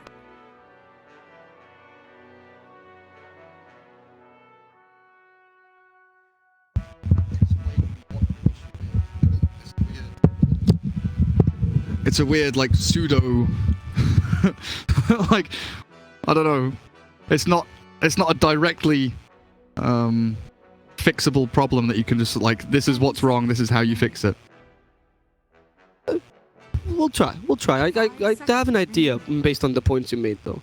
I mean, if you can figure out with words and say words, that'd be nice. But I sort of get where you're coming from, and I'm gonna try a different angle. Like, I've used to do a lot of analysis myself. I'm not sure in that role. It's just when you have an audience that believes in you to begin with, it's easier to make your points as well. Yeah. Here, I feel like I'm trying to prove myself all the time. It's so annoying. Like, when you made the point earlier about when they were carrying dust, you made that point. Like, why are they carrying dust? And then everyone's like, oh, carries can buy dust. And you're like, that's not the point Gary was trying to make. It's so obvious it wasn't. 5 seconds remaining. We're going. Hello guys, hello, welcome to the Epicenter Major SCA Regional Qualifiers. It's a best of 3 between Boom ID and Power of MYSG+AU. I'm sorry, Power of Malaysia, Singapore, and Australia. We have the third match in this best of 3 as both teams have managed to win one. The first game goes to Power MYSG+AU, the second game goes to Boom ID, and now we're in the third game seeing who can remain in these winners brackets and who will go down to fight against GeekFam. Shadow Shaman first pick. Drow Ranger ignored. I'm telling you. Shadow Shaman 2 wins in a row. He has been a very powerful pick. He has been a very powerful pick for both teams. Give me the SK Lash. Show me the money. I like the SK Lash as a counter to Shadow. Give Velo something that's not Underlord. But you said it. The Underlord was not a bad pick. It didn't work out because of the offensive trial and the fact that early on you also fed First Blood and 2 kills, right? Yeah. That was pretty bad. And I'm not sure about Atrophiora level 1, honestly. Yep. There you go. Yeah, much more powerful of an opening duo. But hello, Morphling, who has been second phase banned in the majority of the games we've seen. I mean, we've had maybe 1 Morphling. Yep. 2 Morphlings through the group stage, something like that. Very limited amount as. Well, he always gets banned. Exactly. Game. And you still have the Abaddon in the pool, by the way. We still have the Drow. We never mind. We could have Drow Morphling if. Winter doesn't ban, or VT Faded doesn't Someone needs out. to ban it. Someone needs to ban the Drow. You can't let... I mean, both teams can pick the Drow. In fact, no. I guess Drow against Morphling is not the ideal pick. It's alright. Because if you're fully agility, you have no armor against a Drow, and he just hits you in three marksmanships. So, and just because of how strong the hero is. We'll see. The next pick goes to Power of Pascal, so they will have the Drow Ranger if they choose to pick it. So it's up to Boom ID if they want to ban it. Interesting that they're banning Nagasiren, by the way, as well. We've seen a lot of Nagasiren bans specifically by Boom ID. They just don't want to face it against Pascal, even though it wasn't so successful in the group stages. I mean, when you see Sand King Lesh, you are very fearful of the team fight combos. Even with heroes like Enigma banned out, you're still a little afraid of that Naga Siren being able to set up onto reasonably static heroes such as Shadow Shaman and Morphling. Phantom Lancer banned. Interesting ban. It did work out for them earlier. You get rid of like a Lifestealer or a Jug here. I feel like you need... I guess Morphling would prefer to be safe lane carry. Yeah, you don't... But I don't know if you can... Okay, so when you're against Leshrac and Sand King, Morphling, Shadow Shaman, very likely either going to have to tri-lane around the Morphling with another hero with a stun, like an Earth Spirit maybe, with that gap close. Or you swap Morphling into the mid lane and have something like a Juggernaut or a Lifestealer who don't care about the stuns from Sand King Lesh. Bat ban. Where do we pivot to now? Important pick. Interesting bat ban. Maybe you're thinking of like a... Heroes as bat... Lycan? Like I was thinking that too. Against Morphling? Well, you do have the HP to get tank him, but the Shadow Shaman's kind of annoying. Shackles. 10 seconds remaining. I mean, Morphling doesn't like playing against Bat either. 5 seconds. Like level 1, you just get shredded. Yeah, but you're the team that playing against them. Oh, right. Yeah, so yeah, true. Yeah, exactly. So, what other heroes could you be seeing that don't like the Bat Rider whatsoever? Pretty much any melee carry, right? Outside of the Jug and the Lifestealer we were talking about. The Monkey. Yeah, it could be Monkey King, but... I don't like that hero. This third pick, we're likely seeing Sand King 3 Lesh 4. Yeah. And most often, in this situation, when you have second pick, you take your 5 here just to try and keep things as open as possible. Although, sometimes we do see these big carries come out. Let's say they want to go for the Drow Ranger. They do pick Drow Ranger here. I think they're debating that. And the other option is like a Storm Spirit to try and catch Morphling and Shadow Shaman. Storm, very nice with the 2 team fight heroes they already have. You have Oracle available as well. That is also a very strong option. Okay, Grimstroke, interesting. Grim plus Sand King, real nice. Are you going to go for a Grimstroke combo here, or are you just going to let him... It's very good at dealing with like if they tri-lane around the Morphling, Grimstroke Lesh Sand King is a much more potent tri-lane than anything Boom ID can have. Yeah. Double range, triple stun. I wouldn't mind seeing a Dusa, for example, or Pascal. With the double Mystic Snake as well, we've seen how powerful it can be. You have a strong mid laner. You do have last pick though. I guess you're not the... Who might... Seen the Grimstroke pick. What's the... How are you defending this Morphling is the question. That is the big issue. I think... You have Oracle yourself, actually.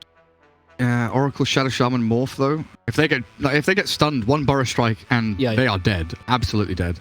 And the very early levels where Morphling suffers, Oracle is not the best either. He does have a pretty strong spell, but not saving you. Okay, that's an answer. Tusk is very strong at level 1 with Tag Team.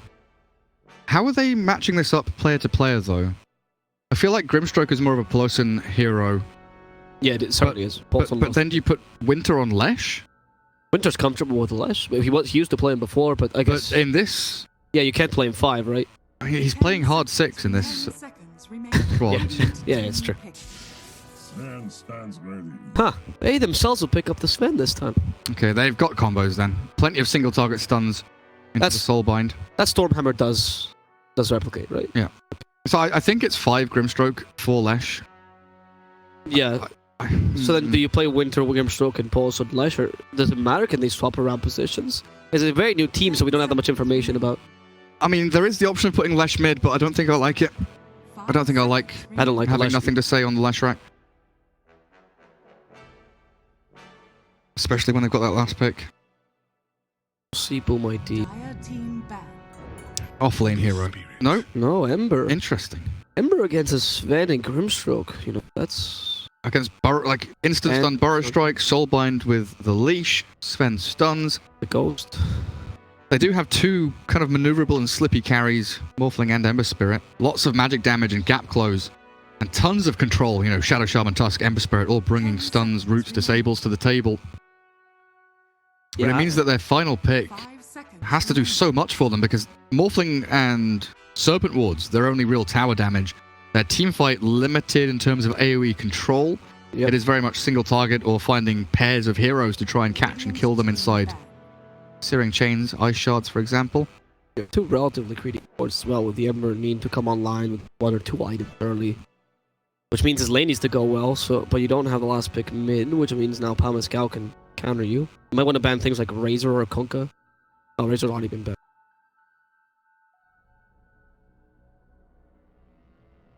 10 seconds remaining. Even Deuce is actually, 5 seconds remaining. because you can't evade that Mystic Snake with Sleight of Fist. But that's really greedy. Sven Deuce is Radiant team pick. OD ban. Strong against Ember, and Boom ID now has an offlaner. What would you pick here as the offlane? Centaur. Centaur? Disengage against Soulbind. Yeah? Good Blink Stun. Initiation against Lech and Grimstroke, who are both very squishy heroes. Allows you to avoid team fights early, which is what you're looking for here. Gives you that aura carrier and kind of space creation. You know, Centaur, Tusk, Shadow Shaman, that trio can go around looking for kills, while Ember can join globally and Morphling can kind of sit back in the pockets of farm that he finds in the jungle. I wouldn't mind that Centaur pickup here.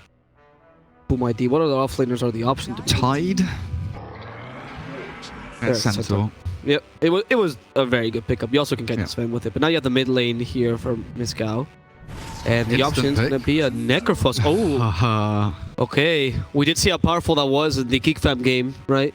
He destroyed the Ember there. So But- I used to think that Necro was unpickable into multi-damage source cores, you know, magic plus physical damage cores, such as Morphling, such as Yeah. Ember Spirit. Shadow Fiend used to be one as well that has magic damage nuke through Ghost Shroud, but also right-click physical damage if the Necro goes for a BKB, for example. But we saw from Mushi up against Moon's Ember Spirit, that Necro did very well in lane. Yep. But also through Flame Guard, you're able to, you know, burst Flame Guard reasonably quickly, and against a Morphling and a Centaur, Reaper's Scythe, incredibly valuable when you have tons of nuke damage being pumped out by Sven, Grimstroke, Lech. Yeah, Necrophos fulfills a very good role as well together with the Sven, right? Because you can let the Sven farm completely. You only need their carrier items, which we were talking about earlier. The same role as Centaur fits. And you just need to tank up. You don't need to have that much farm, and you farm the heroes essentially with the Reaper Scythe because you're guaranteed a kill every single time. Which means that Palmascal has a really good farm distribution. Whereas Boom ID will have to have a poor Ember so that Fervian can succeed. I will say though, I still think Necrophos versus Shadow Fiend is very difficult. Yeah. But against the Ember. I mean, I'm not talking about like lane 1v1. I'm talking about kind of in general throughout the game. Okay. So you want multiple sources of different damage types against Necro in particular. Particularly, if you ideally have the burst magical to just finish off when he tries to activate the Ghost Shard to heal. That's very useful. And you do have a Centaur here that you're mentioning, right? The Morphling also fulfills that role. Ether Shock and Shadow Shaman. You have the Hex, stop the Necrophos. Like, it's a harder game than the last one we saw with the Ember. It's like we said at the end of the last game that game 3 of a best of 3 series, when you've had a kind of back and forth draft versus draft kind of style matchup between the two squads, laning stage in game 3 is going to be absolutely key. And we see that here from both teams, setting up for some very strong kill threat in every single one of their lanes. The rotations of these supports will really dictate the pace of the game early on. I kind of feel like Winter and his boys might just have the upper hand with the amount of control and damage that they do bring to the table early days. They can punish Morphling, they can punish Ember Spirit. Shadow Shaman very good offensively in these duo or tri-lane scenarios, but when he's on the back foot, he will be relying on that Jokum Tusk to bail him out of danger with the shards and the tag team. Yeah, the only shackles you can get in this lane is under the tower, right? So Yeah. otherwise you're not safe from the initiation. They have a couple stuns to cancel those shackles anyway, so it's not the easiest thing here. They're actually going to go for a smoke early on. We're going to have a lot of situations where we get cross kills. Like, Okay, the smoke, supports traded for supports. the smoke is just to drop the flag there. That's the most important part. Morphling already strength morphing. He's paranoid, he's afraid. I mean, early on, you kind of need to do that, right? You need to prove strength more effective or preemptively. It's 60 or 18 HP heal per level, or per second, sorry. With a level 1, it's garbage. A creep out damages you. So it's not the greatest. And MYSG+AU knows this. They try to get the early kill on Morphling. It's actually becoming much more common now as an anti-Morphling strat. Try to harass him. We've even seen lanes which they don't, because the first creep wave obviously doesn't aggro to you. So just go through the first creep wave and try to kill the Morphling. They get deep ward as well, watching for the Ember Spirit stacking camps, knowing that the Necro will likely force him out of lane in the first couple of minutes. As we saw last time, yeah. The battle begins. And it will be tri-lane versus tri-lane. It's not the Sand King lane with the Leshrac, though. He steals so many. Oh, that's nice stomp there. But FPZ having to go for stomp level 1 is not that great. Yeah, and a 3-for-1 trade, while Sand King can go Sandstorm or Caustic to really dominate that top lane in the 1v1. Oof, that is a very big win actually for the Sand King. Like the bounty rune is definitely worth it, but forcing them to do that. Because he knew that Velo wasn't skilling the point, so he could have Burner Strike to just steal that bounty if he needed. Fervian, Jokum, KezCute down bottom. That was a bird. Up against a Sven and a Lesh as Winter is lurking in that middle lane, waiting for Mikoto to bring out a salve. Did you notice that he waited till the Death Pulse was first used to actually use the Flame Guard to actually get maximum effectivity? That was very well played. That's how you played with Flame Guard level 1, where you only have 80 damage that cancels you.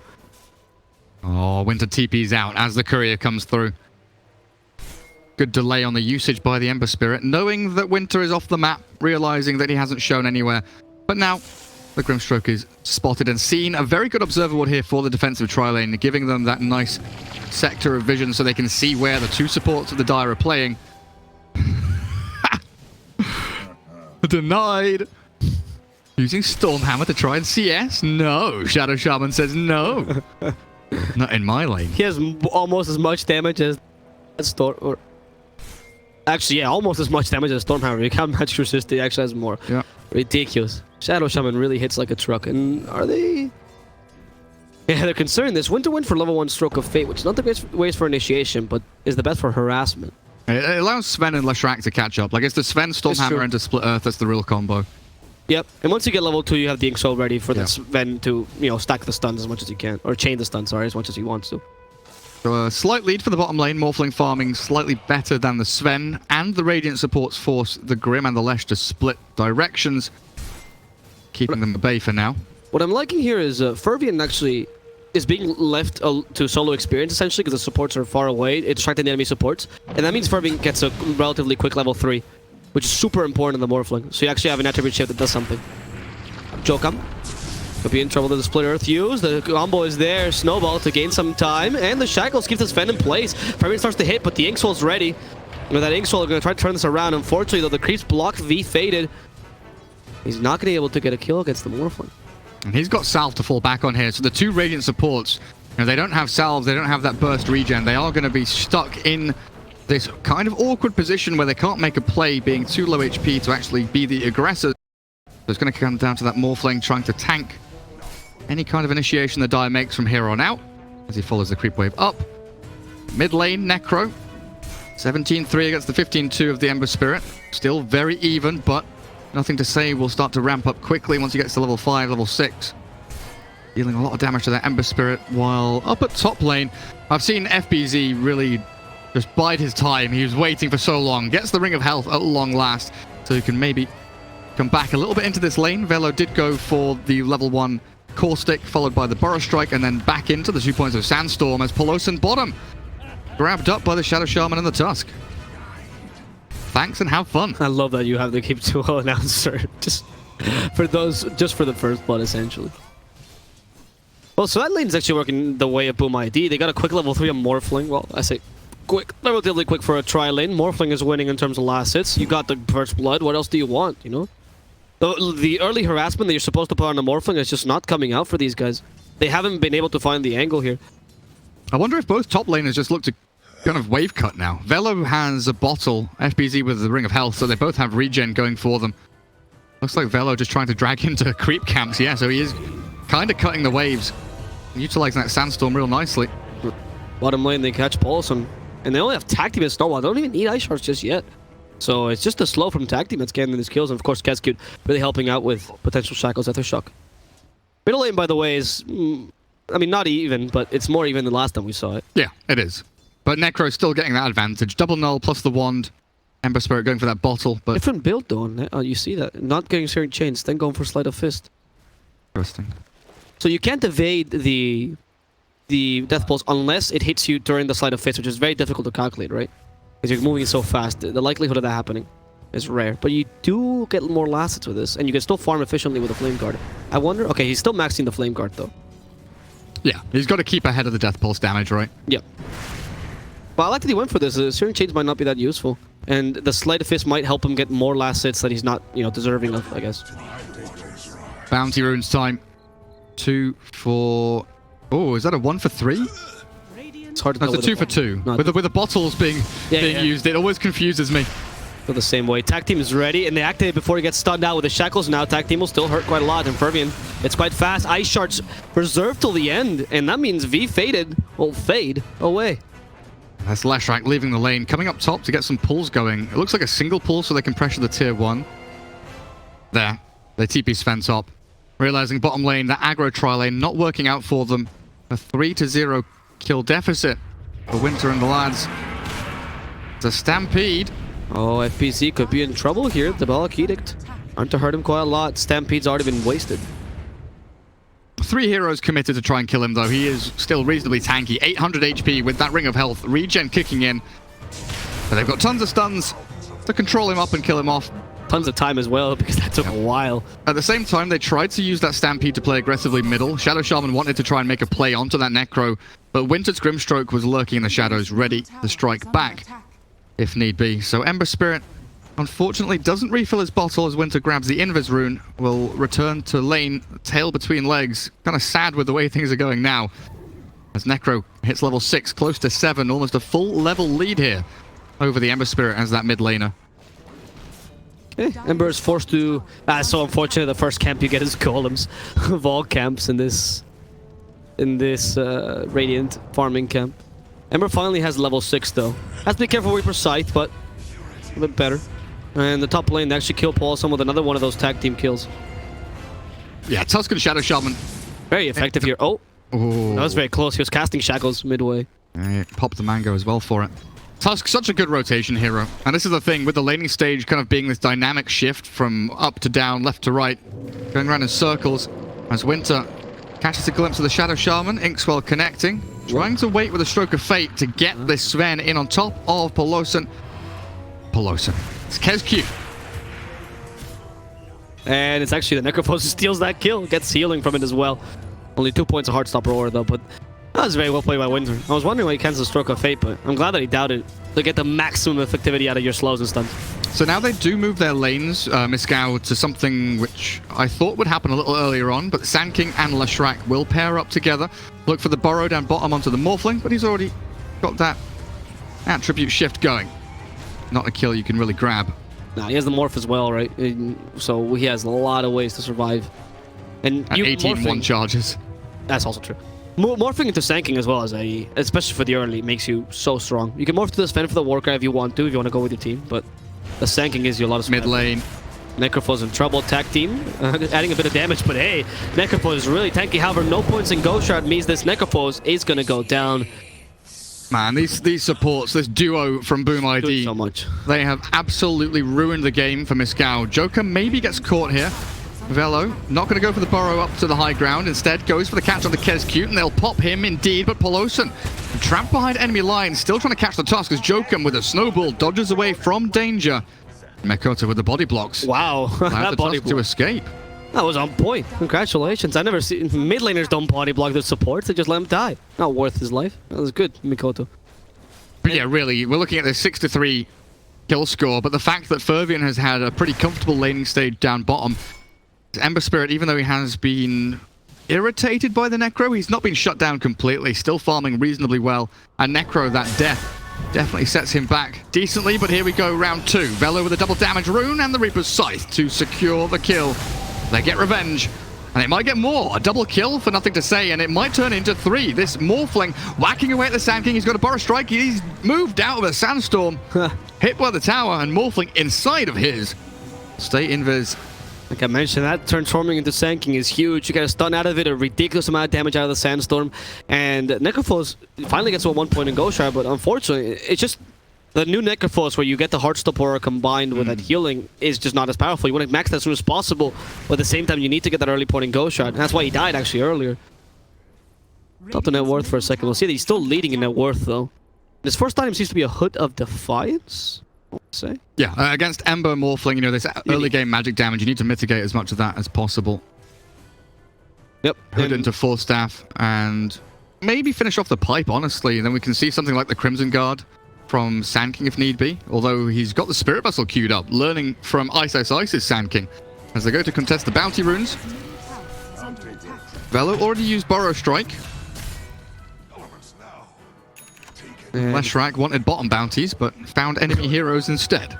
Instead, Fervian just takes him quite calmly here. He's actually going for first item in Lincoln to stop the Reaper Scythe from being effective on him. I love that. Morphling is a natural Lincoln's carrier, so you do have that potential counter against Necrophos. Stops the Stormhammer as well.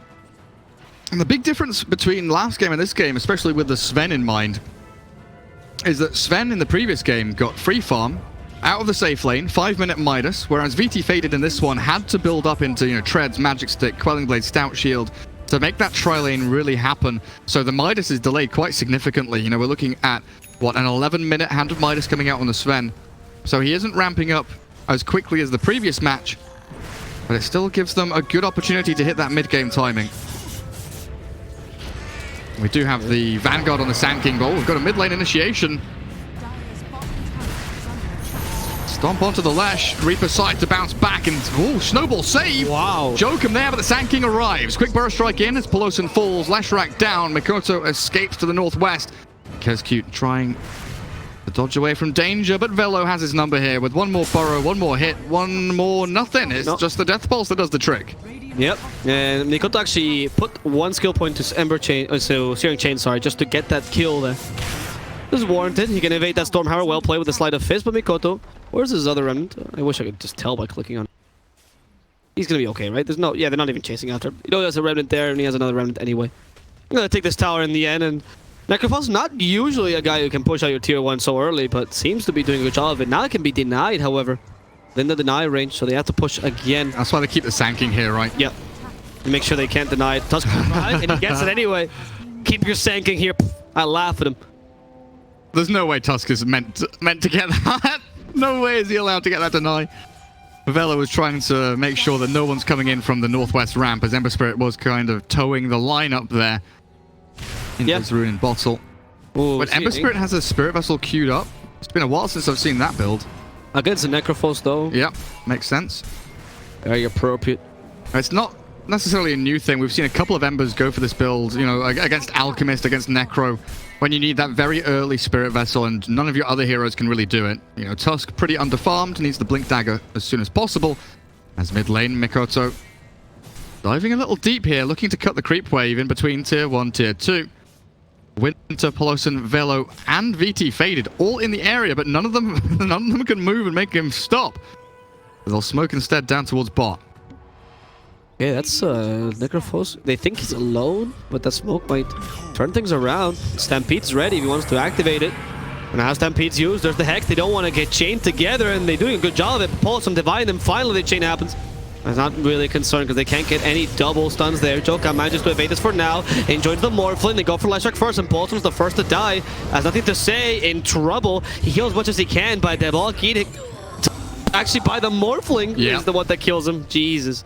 I was wondering how the blockade was hurting him. I was like, well, that's not supposed to happen. Necro not getting his Reaper Scythe off there feels real bad. But like you mentioned, FBZ kind of skirting very, very tightly in between his allied heroes, so none of them got bound up to him, as Kezcute has been found by the Sand King. Gets his Urn charges refilled nicely. Overstayed there. It wasn't no necessity for him to. Just a little bit. Yeah. And Velo's going to go for straight Crimson Guard after this, which will mitigate a lot of the damage from the Ember Spirit, right? That's pretty nice. But there you see the real fear factor for the Necro. When he's dealing with Ember and Morphling, the magic and physical damage that come out of them is substantial. And you can't really evade it, you're saying, right? If you grab a B, physical damage, Ghost Shroud, there's a magical, so it's just, okay, give up. Yeah, and the Spirit Vessel makes it harder for you as well, because you can't even heal with the Ghost Shroud properly. Sven has caught up and overtaken. Centaur and Ember now eating his dust, as VT Faded has been farming jungle for a number of minutes now with that Hand of Midas finally procured for himself. But it's the state of the lanes and the state of this map which is a slight problem for the Dire team. They don't have a great platform to move forward and take objectives. It does have to be a 5-man group up and push bottom tier 1, I feel, so they can actually encroach into that Radiant jungle area. Got a couple of stacks to take beforehand. Moving into Necro's 4th staff, which should be the trigger, along with the Echo Saber on Sven, to actually go and make a play. But I think Boom ID are ready and waiting for them. Not only do they not care about the bottom tier 1, but they can defend from their shrine, they can push tier 1 middle and get the better trade out of the map. And at the same time, bounty runes are spawning. The flames rush forward. And they're gonna be divided again, yes. Right? Yeah. 2 for 2. No big plays yet on these bounty runes. For now, we are seeing both cores, though. Both the Morphling and the Sven farming quite evenly. We'll see who has an earlier impact. Oh, that's big. The silence. Can he get Burrow Strike here in time? He has the haste. And he's okay. See ya. So he scouts out 4 heroes bottom. That's absolutely massive. So now Morphling can play aggressively top. If he wants to jump the Lesh, he can and maybe get a kill here with Jokum. Do they have TPs available? No, they don't. Oh, Sven does. They can't TP close enough, though. Like, Lesh dies with like 3 seconds and he's dead. Yeah, yeah. So they see him. 1, 2, 3.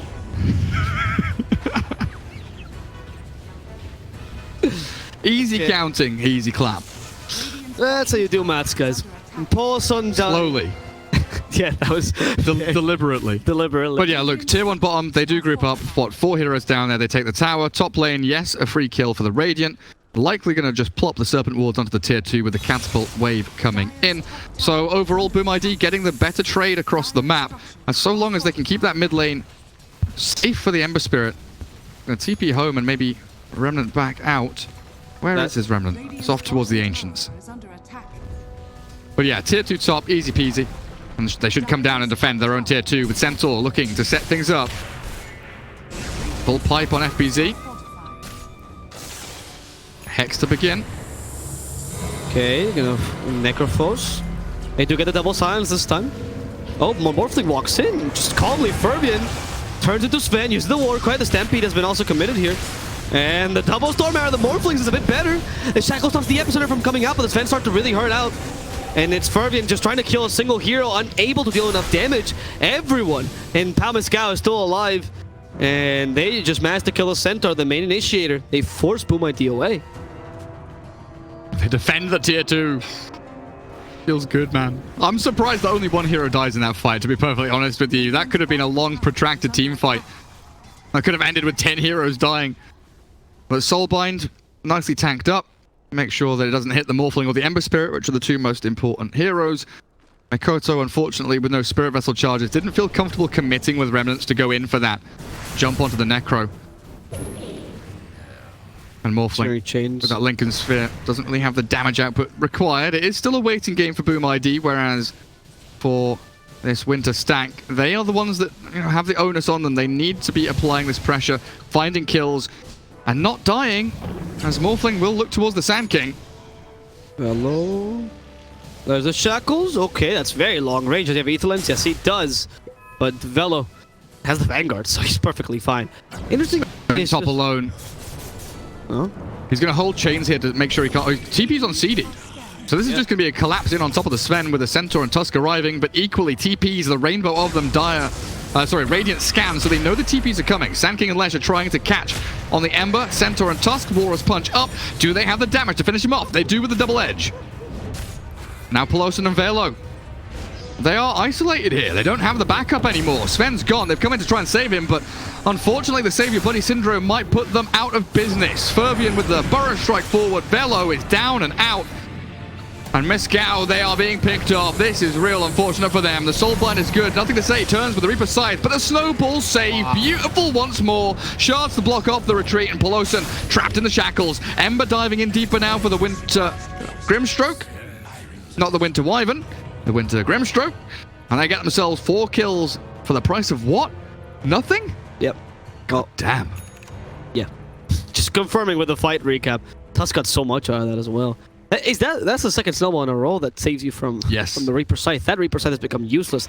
We were talking about how You know, earlier it was Glimmer Cape that cancelled Necrophos. You don't even need the Glimmer with that Snowball. Oracle with Fate's Edict and False Promise we've seen do very well, but man, we've forgotten about how good Snowball is. And it's really easy to actually cancel the Reaper Scythe. It's not really about timing as much as it's about positioning, right? You have 1.5 seconds to cancel it. That's quite a lot. And he has Blink. Like, this is why he's rushed Blink Dagger, right? That's why you've got the Spirit Vessel on the Ember Spirit. That's why Jokam realizing that finishing off Wand, buying an Urn, all this crappy little stuff, he doesn't want it. He wants the one big item that will save his teammates. That's a very good point, actually, because usually you would get the Urn on the Tusk. Ah, yeah. And then Mikoto now is going for the Maelstrom, so he can actually farm up a bit more and make up for the Spirit Vessel. Sven is still up near the top of the net worth. VT Faded cannot be counted out. Oh, nice evasion, but they still catch him with a Burst Strike. The Snowball comes in, but they're just hitting both of them. It's going to be Jokam sacrificing himself for December. As the Hex comes in, Keskute... okay, that Hex was a bit hopeful. He's just trying to stop him from going any further. Fervian wants to try to get the Leshrac. They try to get the split earth as well. Turns into Sank and gets a double stun. Nice job. Has Sven now stuck here, destroyed, stun locked forever. And in the Snakes is a Sank who's also been hexed up. The power of the Shadow Shaman is clear as Winter tries to get away, but Mikoto is not going to let him. One last sleight of fist, and he slices and dices Winter to death. Winter and his team trying to fight 3 versus 5 around those bottom bounty runes. Unfortunately for them, this Boom ID squad, they bring their full arsenal. They were ready for it. 5 heroes swing into action. Snowball save wasn't quite there on the Ember Spirit. He didn't take him into the Snowball, but regardless, Ember gets away with the Remnant. Perfectly fine just to dodge away from danger. As the map will close in around the dire side now. Final tier 1 gone in that mid lane. And they're pinging the high ground. Leshrac, what are you doing up there all alone? He's been spotted, scouted, slain maybe. The shards don't quite land perfectly. Thank God that was... Oh, actually, that's... Full didn't staff. deal that much damage, huh? Full staff from Necro, perfect. Yeah, double bracer on the Lesh makes him a little tankier than expected. Yeah. I was hoping it would, yeah. Oh, it's enough to kill a range creep, so okay. He is quite tanky. He's going for the Manta style into E-Blade build, so we are going to see an E-Blade on this Morph in this game. So going for traditional with the Linkins as well. Much more old school Morphling than the ones we see nowadays. I think this is the right build as well for this game. You'll be able to blow up the Necrophos. Let's not forget that, if I'm not mistaken, the Ghost Shot does stack with the Decrepit, right? Of the E-Blade? It does stack with the Decrepit from the Pugna. The magic resist reduction? Yeah, yeah. The Decrep stacks, surely. Yeah, I know. But does it stack with the E-Blade? Yeah. Okay. I'm pretty certain. They're both different buffs, right? Yeah. That's what I thought as well. So then you have those two on top of each other, and then you have to strike a Necro. You destroy him. It comes back to what we were talking about in the draft about the kind of mixed damage, but also that Ghost Shroud BKB quandary of Necro. Like, Necro doesn't want to buy BKB, but sometimes you're forced to in these kind of drafts where you're against, you know, magic damage cores, but they also do physical damage. You want to use the Ghost Shroud against their physical, and then the BKB is magical, but it becomes an impossibility almost. So going Pipe Force Yules, he's really dodging the BKB purchase as best he can, but the item slot kind of redundancy starts to become very apparent, where he'll have 3 items doing very similar things. It might be the better option though, just because, like you were saying, right? If you do go BKB, they just kill you with the physical damage anyway. Yep. So these at least allow you to evade these combos, even if they do have a limited effectivity. Blink Sand King. That's huge. Yule's Force Pipe on the Necro. Sven with the BKB. It is their time to make a move, and Shadow Shaman will be the target. He is in the elbow of the map, bottom right corner. Best position for the Shadow Shaman. Miles away from Roshan, miles away from any objectives. Tier 2 bottom is decent for the Dire to take, but not spectacular. We have a Sven that is slowly building up to that Blink Dagger, but he still doesn't have that potential to initiate that easily. He's relying still on his teammates, which is fine for now. We'll see the tower fall on the bottom lane. I don't think the tier 2 can do much, but are they planning on taking this Roshan as an exchange? With tag team, it does go down quite quickly. That's interesting, actually. The Ice Shark to block the Roshan. And he still tanks it anyway. Yeah, I don't understand really what the plan was. Oh, they catch him, right? The Stroke of Fate, he should know. And they have to stop this Roshan from happening. The Ember's already been silenced. Can take the Ghost away, though, which means he won't have it for a while. This still is, you know, a Grimstroke lineup where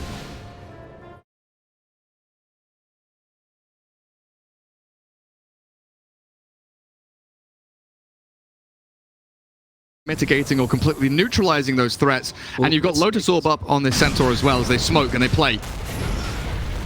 Oh, the Epicenter actually gets stopped because of the Searing Chains. Wow, the cancel the channel but gets stopped from moving. However, Kescute gets destroyed there, and Tusk might follow in his footsteps, also murdered up with a Reaper's Scythe to add some death time. Winter is a target for Furby, but Furby might have gone a bit too far, losing that Aegis immediately in this team fight. Will it try again? They have the stun there. Furby cannot activate. He is actually shifting to strength, so he should be fine for now with a waveform to get away. And they did stop a really good Epicenter, which could have been disastrous for them. So that was a great Searing Chains. And the Dire get their combo off for the first time properly this game, really. Multiple Burrow Strike stuns, Stormhammer's in. A good little pinch around that ramp where Sven jumps in, gets the two-man stun, cleaves them through. And even with a snowball save, Boom ID forced to buy back on a couple of heroes. Lashrak, Shadow Shaman, and Tusk all buying back in that fight. Okay, that Hex is stopping Leshrak, and as you said, he just bought back, so this could be huge if Paulson dies, and not even concerning with him. Nothing to say is blown up, and now Leshrak also dead for 60 seconds as they chase after Winter, the last hero, and that will go to the graveyard here for Palmescow. So a question, if your team fight is predicated and pretty much heavily reliant on this Soulbind into multi-stun combo, what do you do if your Soulbind and multi-stun combo is on cooldown? Do you fight or do you run away? You don't. You run away. You run away. So fighting there, I feel, is maybe... I love this, the way of teaching me this. No, I mean, it's a sick move by Boom. You know, they know that the spells are on cooldown, so they move to exploit it. They're very aggressive with their shift towards that bottom bounty rune area. Something that you don't really expect as the Dire team, because as Radiant, it's more natural to move into that Dire jungle, get wards down, pressure top tier 3, and then swing in for mid tier 2. The bottom part of the map is kind of, you know, useless for the Radiant. So the Dire there felt naturally comfortable taking the bounty runes. Yep. Unfortunately, Boom ID, they are 200 IQ smart thinkers. Well, if only we were like them. Look at Nothing to Say's build now. Aghanims is the next item. So he heard you and he's like, right, we need Reaper Scythe up 24/7. Yeah. That's the only way. And it's a good build, honestly, because you were saying there's no way you're going to mitigate this damage. You already have all these defensive items. Get something offensive. Radiance might not be the greatest because you're getting it too late anyway. And you need Sven to deal damage. Reaper Scythe much more useful. You need to win... I don't want to say you need to win the fight, but you need to set up the fight in such a way that during Soulbind you get 1 or 2 kills, you force buybacks, you get the numbers advantage. If you don't do that, you are now relying on Sven to do everything. Oh, the jump. That Blink Dagger is revealed. Stampede. With the Ember dying. Snowball save. No, Buys the time. Ember, can you get out with the Remnant? He is. So close, so not far enough away. Kescute survives that burst, like, but I think they're gonna kill him anyway. Poor guy. He was trying to give his Ember Spirit some time, much like the Tusk. 2 supports there died as martyrs, but for nothing this time. Another great smoke and a great jump from Winter's squad, and they have their Soulbind up with Reaper Scythe ready in 94 seconds. It's not going to be the combo, but they're still reasonably strong right now. Tier 2 mid might just fall. Radiant's middle tower is under attack. There's the ball eating to try to take that tower in the mid lane. That tower will actually melt. So it is a good takeaway from this team fight, right? You get an extra tier 2. There's the mid tier 2 as well. So you start threatening the ever-loving triangle you always mention, right? This kind of area. You are seeing some offensive wards over here. I hate that. Well, you get that area. I mean, the Dota map is just a bunch of triangles put together. That's so deep. I mean, if only it was a square that actually is 2 triangles put together. 2 triangles? Yeah. What, Look. Five triangles. Look at that. No, look. Oh, there are, sorry, 6 triangles. Oh my god. I am learning so much about geometry here.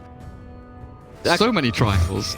You can divide those even further. Did you know that? Everything can be divided. How many triangles are there in this picture? It's like I'm back on MySpace in 2004. This will determine your IQ. Ours is 50. Can you count the 23 triangles? You're like, there are only 22. No, there are 23. Oh god, I forgot about that one. No, but seriously, there are so many like portions of the map that you can split up either with wards or wave cutting. Totally. So like naturally towers cut the map.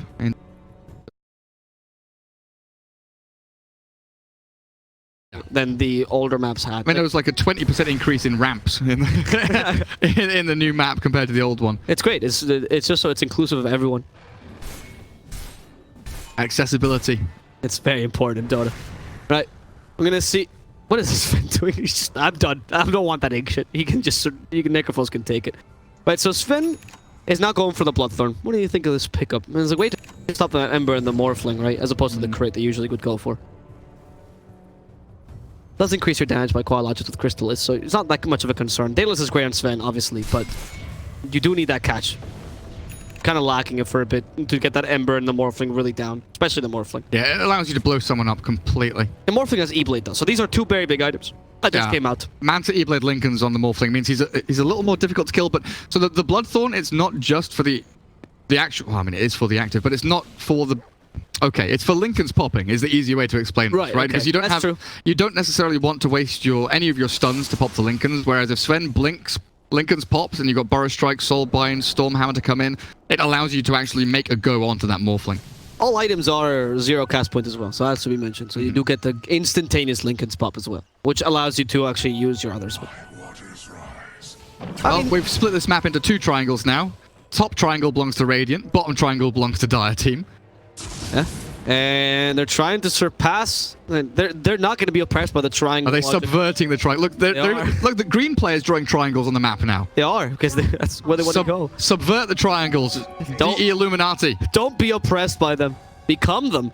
The new Dota order is coming in. The smoke gank, it will work. This is actually pretty good if they can catch the Ember. Jump. And it works. With the silence plus the Reaper sight, they can't see him with a snowball. Okay, the snowball was just a bit too late. He got stunned. He got stunned, right? I think he got caught by one of the stuns spilling onto him from the Ember Spirit. Wow, he tried. Who buys back? Mikoto returns with an open AI buyback. Snaps into action, into reality. He might want to look to push top lane. Instead, just holding that plateau area, and both teams looking to wait for that next Roshan. Fast spawn in 1 minute. And you can test the, who has the Roshan advantage here. You have Senking plus Leshrath. Dire Team. Yeah. Okay. I think so. I was about to get. Okay. Soulbind, Burrow Strike. You have way more AoE kind of spill stuns on shorter cooldown. The Stampede does give you the reinitiation option though, which is valuable. So you can always maybe taunt them out. We've seen this a lot with Centaurs, right? Like pump out the main stuns from the enemy team and then Stampede away. We saw that. He's got Ags now, yeah. Oh, he does have Ags. That's actually huge as well, because you can... Now Ags means that you can go through here. Yeah. I mean, this is your line now to go through Roshan. Or here, which is super important actually. Buyback TP. Like being able to run any direct. I mean, honestly, you've drawn all these sick lines, but the best way, if you're a Radiant team, you Stampede up to here to close out the retreat position of the Dire. Yeah. That Stampede is actually massive, and let's not forget the damage reduction, right? 40% damage reduction. Yes. Especially against spells like Epicenter, for example, or Reaper Scythe. Yeah, the Reaper Scythe, of course. Like those spells are just basically damage. The stun is a secondary thing. The slow is a secondary thing. So pretty huge for them. Okay, unless the center dies before he can get Stampede off, that would be terrible, right? As he's doing right now. He's not going to waste Stampede for this, and he is not surviving this, unfortunately. They expended Soulbind on him, holy crap. That's 80 seconds at Centaur, though. He does not have buyback. And it's because he doesn't have gold. Just check.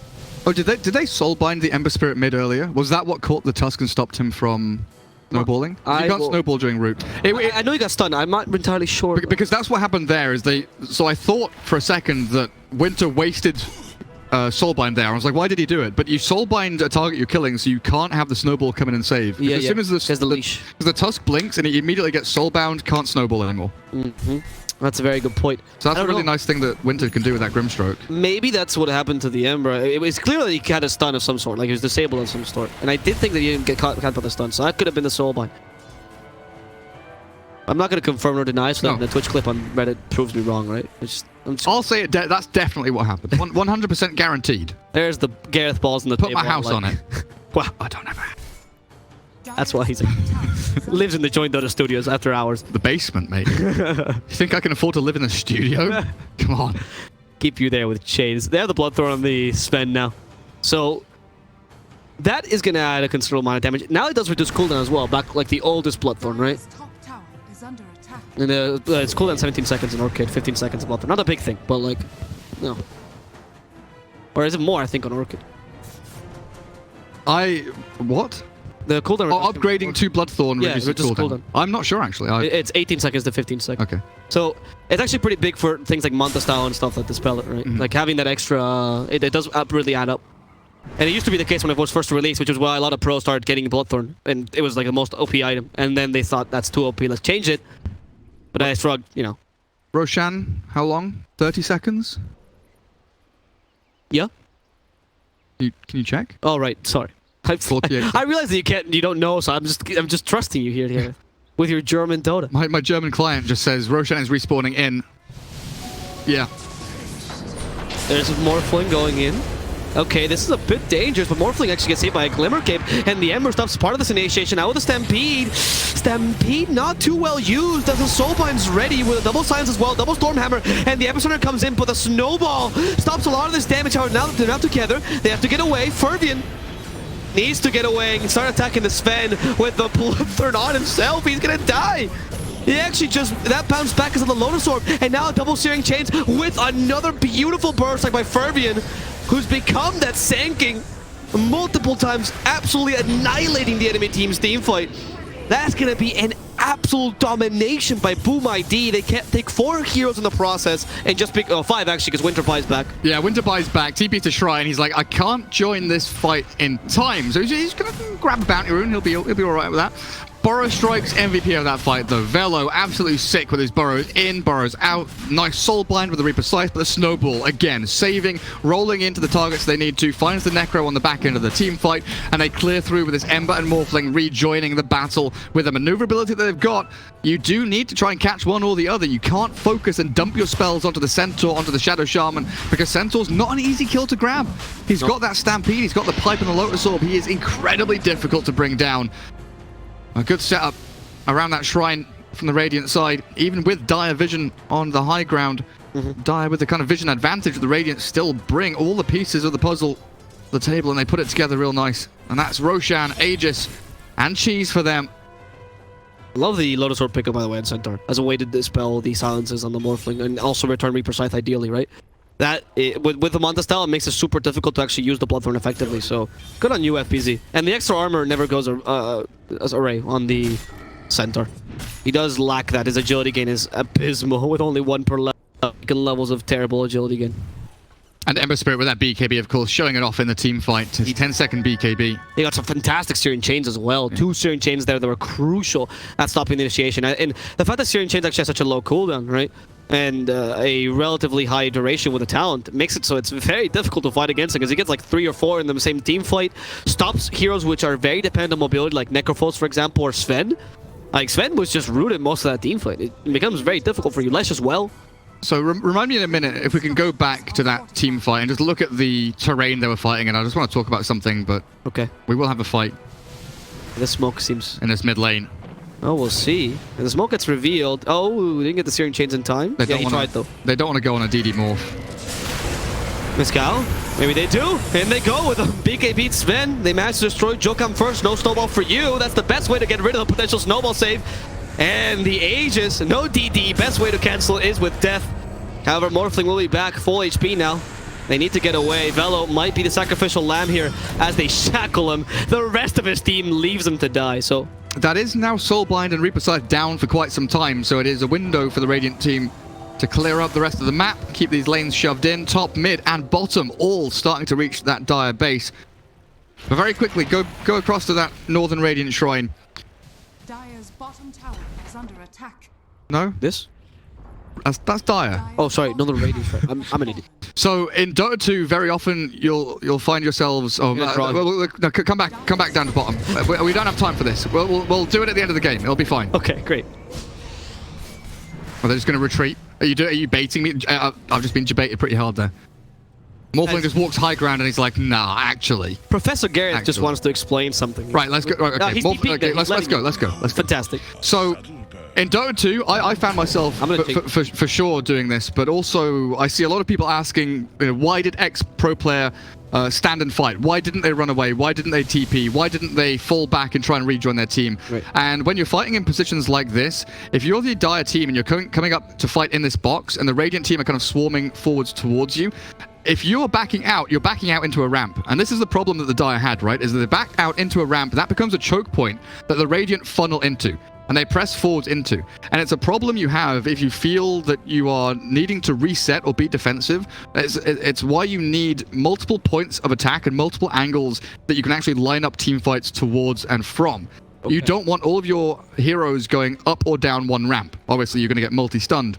So here the idea was to, if you could initiate ideally from these 3 points. If you could have had 2 heroes come from the north and 3 heroes from the eastern side, it would have been much better for you to collapse in onto these Radiant heroes. But then you force them out that way or this way as well. You force the Radiant out, exactly, because if you're being attacked from multiple angles, you feel pressured. But if you're the ones that are kind of funneling towards a choke point, you have the momentum, you're driving forwards, you know that your opponents are like sheep and you're the sheepdog, you know, putting them in the pen. You know you're in charge. Right, because, I mean, you mentioned this last game. So just to finish the point, sometimes it is worthwhile, even if you feel like you're losing the fight, just to stand your ground and make sure that you have a more open space to fight in, rather than allowing yourself to fall into a trap, basically, which is what choke points can be on these ramps. And I was saying, you mentioned this last game with the importance of choke points in certain lines, and particularly with lines like Sanking or Leshrac, right? Yep. And even the Stormhammer and Sven, hell, the Grimstroke. You have so much that you can take out of these choke points with the area damage, whereas perhaps MYSG does not so much, right? And they can create a much more chaotic team fight. This is what we often talk about in casting, where we say like the chaotic versus the more organized team fight. Like we have a team fight here that's relatively organized. It's very important to keep the ground here. It's very important for MYSG to not lose their positioning. Whereas MYSG, with the Stampede, with the Morphling waveform, even the Tusk Snowball, there's more leeway into how you can position yourself. And it's another form of pressure. You know, we talk about map pressure and laning pressure, but just fight pressure. Yeah, fight pressure. But it's also visibility pressure and kind of focus pressure. Where if you're having if you as the Dire team have multiple angles of attack, there you aren't pressured to kind of look in multiple areas. You know where the focal point is. It's the shrine. You're all converging in towards the shrine. Yep. Whereas if you're the Radiant and you, as the Morphling, for example, see you're being attacked from the north by a Sanking +1, from the east by a Necro plus Grimstroke, your immediate response is, my escape routes are south-southwest. Yeah. But you can't keep track of all of the heroes in your kind of visible sphere of what you see on your screen. You know, you've got to rely on your teammates making calls of what's coming your direction, and it just adds another layer of insecurity and another layer of things you have to focus on, which can upset who you go on, who you target, and what you do in these team fights. Because you misplay, that could be a crucial error, which means that you don't get the effectivity out of your spells, which obviously makes you lose the team fight, especially if you have a very team fighter-oriented lineup. We're going to have plenty of team fights in the next 5-6 minutes, especially around this Dire high ground. Radiant are prepping the 2 lanes, mid and top. They're playing off the more awkward plateau. I'm not a big fan of playing as Radiant from this area.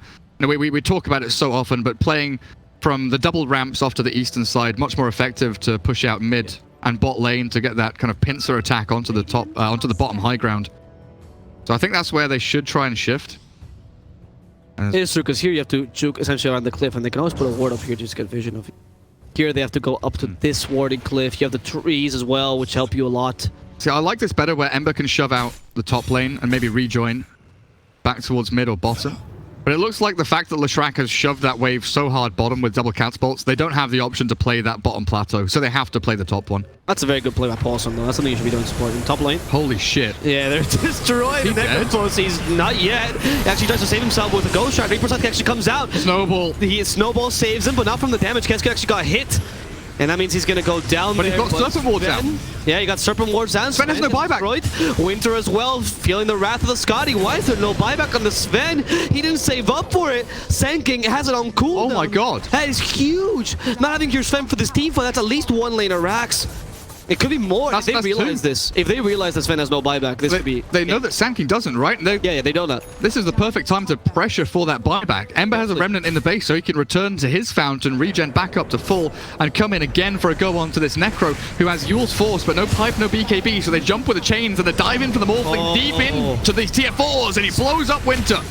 A Snowball to kill the Leshrac as well, and they want to go for Necrophos next, rooting him up. I think that thing to say has nothing to say this team fight. As only 2 heroes are left now for the Dire. MYSG, how are they going to deal with this? By the way, the Morphling's keeping the Sanking form. Beautiful. Worked so well there to get the kills. Him waveformed into Burrow Strike. Tusk saving these fights. We saw it at the start of the game. Multiple Reaper Scythe saves with the snowballs. Had a few problems in the mid game, you know, against this Soulbind, against the chain stun, spilling out onto the Tusk when he was jumping in. But my goodness, this Tusk pick has absolutely destroyed Winter. And the melee racks will fall. This is going to be Mayor Creeps. I think they just realized Sven probably doesn't have a buyback. And they probably can't believe themselves. They just took Mayor Creeps essentially for free. Not saving Radiant's bottom tower is under buyback attack. is a questionable move. He wanted that that Sanjin Yash actually. That's why I didn't save for buyback. I'm not mistaken, right? Is that not the last time he bought? The Bloodthorn? No, SNY. Bloodthorn he had before, right? I didn't see the SNY before. Yeah. If you did not have buyback because you bought an SNY, Yikes. that is a yikes, yeah. You've got a Sven to defend Mega Creeps.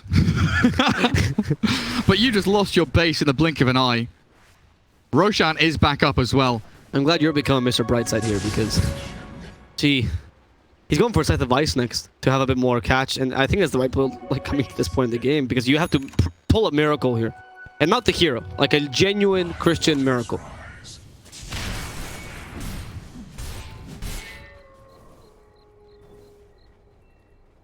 And with this, MYSG+AU, they'll keep on farming for now. They have to keep pushing their lanes, and they do have a lot of ways to push their lanes. Sven will have the cleave to make sure that the Mayor Creeps do not get close. And of course, the Necropho's not bad either. We might see some Mjolnirs. Here's a smoke, and they're planning on going for this Roshan.